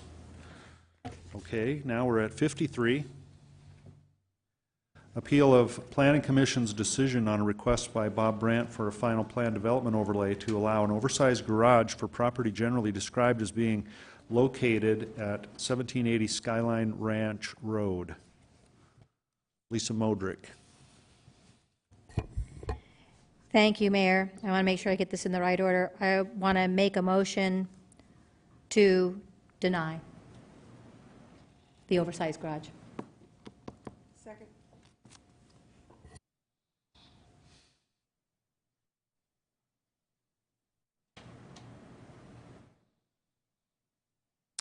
Which is, you want to approve the appeal of the Planning Commission's decision to allow it, correct? Okay, and who seconded? Me. Darla Drew. Okay, Amanda Scott. Thank you, Mayor. I'd like to make a substitute motion, if I can get a second, to approve and the Planning Commission's decision to approve this item with stipulations. Okay. Substitute motion to approve the Planning Commission's decision to allow this garage with stipulations. Correct. And if I can retain the floor? Go ahead. I got a second. Thank you. So I appreciate the testimony of everyone coming forward today. I did stream the Planning Commission's discussion on this one, and when you look at the staff's report on this, it looks like it is in line with the other additional structures, outbuildings, or whatever you want to call them, that are out there. And the applicant did make concessions as far as moving it back and then putting on some extra exterior to make it more in line with the rest of the development out there. So the Planning Commission really spent the time and really heard this. They're the ones that came, and they're the ones that voted and made the recommendation to approve with the stipulations that are attached for this property, and I can support the Planning Commission's decision on that. Thank you. Lisa Modrick. Thank you, Mayor. I think we also need to take a look at the fact that this oversized garage and the footprint of that is one of the things that needs to be considered, because again, as in the testimony and as in the ordinance itself, it is not supposed to be a structure that is larger than the structure of the footprint. And so this oversizes the footprint of the original dwelling. And so then it bounces it again into a gray zone of our ordinance and our regulations in order to try to make something fit in a neighborhood or a space appropriately, which is why oversized and why we just did 51 in order to define oversized, which we just approved 1,500 feet or 30%. So we're appealing something here. We're variancing something based on how it reads today, but we just did a second reading that makes this non-conform. So I'm concerned that we would be oversizing this garage when it is not in the proper area of this neighborhood, and it still doesn't fit. Is Vicki still here? Vicki, can you, if it's okay, Mayor? Yes. Because I've got a little bit of time here. If you could again state, because you've got it on the top of your head, how this garage footprint and the dwelling footprint and how that aligns with this park forest as it was identified by Mr. Schultz. So a garage would include the attached garage and any proposed detached structure that would be used accessory for a shop area, greenhouse, craft room, etc. The size of that structure cannot exceed 1,500 square feet or 30% of the gross floor square area of the residence, whichever is greater. It is permitted if it's within that realm. If it's over it, it's a conditional use, or in this case, a planned development because they wanted to also have the driveway waived for pavement. Exactly. So it is this application that does give you the authority to consider the size. So we need to take all of that into consideration, more than just building a greenhouse. Correct. Is there anything else you want to add so that we have a little more information before we move into a vote? I think that the applicant, in proposing what they originally brought into Planning Commission, it did have a steel barn kind of appearance at first. And it was determined through discussions at the Planning Commission, continuing it a couple times, that on those elevations that were visible to the adjacent properties, if they put features on it that resembled that of the single-family residence and moved it farther north on the property, that would put it a little bit behind some bermed area, and they offered to do some landscaping on that berming, and the Planning Commission did concur that they wouldn't have to pave the first 50 feet of the driveway, and with those features, they did support it. Richie Nordstrom. Ms. Fisher, can I ask another question of Ms. Fisher? Vicki, if I may, just to clarify something. I've read in some of the letters and correspondence in there, there was an issue with some other structures that are nearby this property of being larger than the traditional sizes or what's allowed. Can you verify that information? There's a barn that's located on the property to the west, and I believe that that was built out in the county and then annexed in, and it is a very large structure. There's a property to the east, and that gentleman spoke tonight too, and he also went through a planned development, but he worked with the neighbors and he moved it significantly farther back on the property and separated it from the house, and it does sit at a lower elevation. So we do have other oversized accessory structures on properties both east and west of this site. And Vicki, what I've been doing too is looking at the drawings or the sketches of the proposed oversized garage, and comparing that with what we saw on the screen tonight. Is that fair rendering of the current, the one we saw tonight on the screen tonight? Is that a fair rendering of what we would be looking at or proposing or adopting? Fletcher is telling me no, and I apologize. Fletcher is the planner that worked on this. They did submit a revised elevation that did show some of the other aspects that were called out in the Planning Commission that had similar siding to the home, that had the stone columns, and put some of those other features on it. So if I understand correctly, and I haven't got much time left, is that the proposed structure has got a stone wall that's going to be put onto it. It'll match the color as close as possible with the existing structure of the home. And some other features that are going to be added onto this. Can you elaborate for me, please? Not a stone wall, but 2 stone columns. Columns. And then other features that would match the home that sits there. And then also, thank you, Vicki. Also, I had the opportunity to sit in on that planning commission. That was one of the discussions to hear this. And then the other portion that is agreeable to me is that the homeowner is willing to set this back an additional 30 feet from what was originally proposed. So in my mind, the owner is trying to comply and reduce and lower and everything else that's going to be applied in the stipulations to comply with what will be aesthetically pleasing as well. So that's the reason why I'm in support of the motion. Thank you. I'll yield.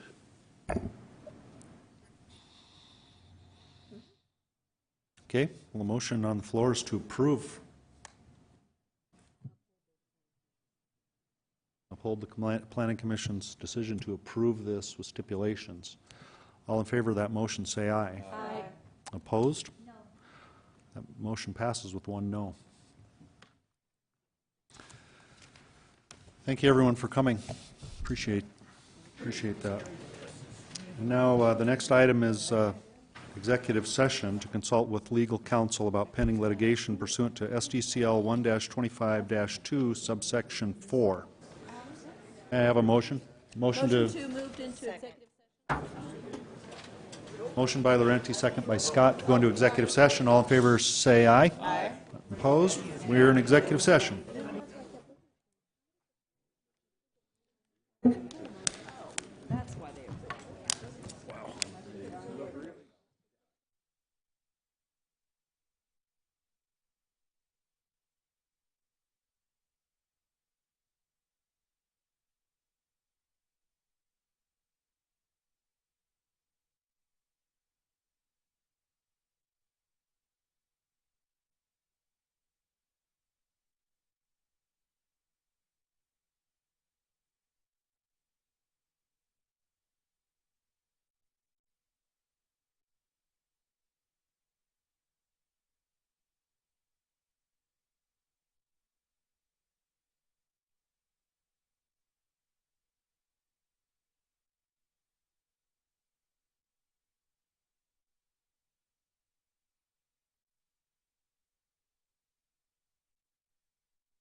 May we have a motion to come out of executive session, please? Amanda Scott gives the motion. Second.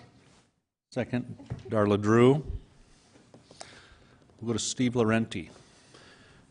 Thank you, Mayor. I make a motion to direct staff to proceed per the discussion in executive session. Okay, Amanda Scott seconded that. All in favor of that motion, say aye. Aye. Opposed? Motion carries.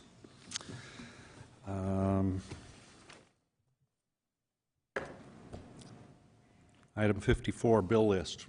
Pauline Sumption. Thank you, Mr. Mayor. I do have additions to the bill list tonight. I'm not going to read each one individually, but overall, it's for our insurance that you guys approved for renewal as liability, property, and workers' comp. So Black Hills Insurance is $941,165. We have money going to our liability insurance fund. We have checks being issued to the city's work comp fund from the overall general government plus community development and RSVP.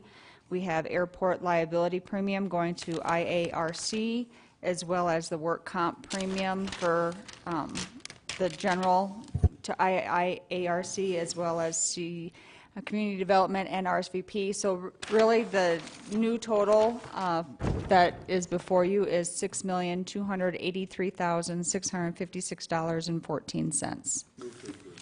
Motion to approve with the changes, Steve Laurenti. Second. Second, everyone else. All in favor, say aye. Aye. Opposed? Motion carries. Motion to adjourn. Okay, we have motion and a second to adjourn. All in favor, say aye. Aye. Opposed? We're adjourned. Thank you, everyone.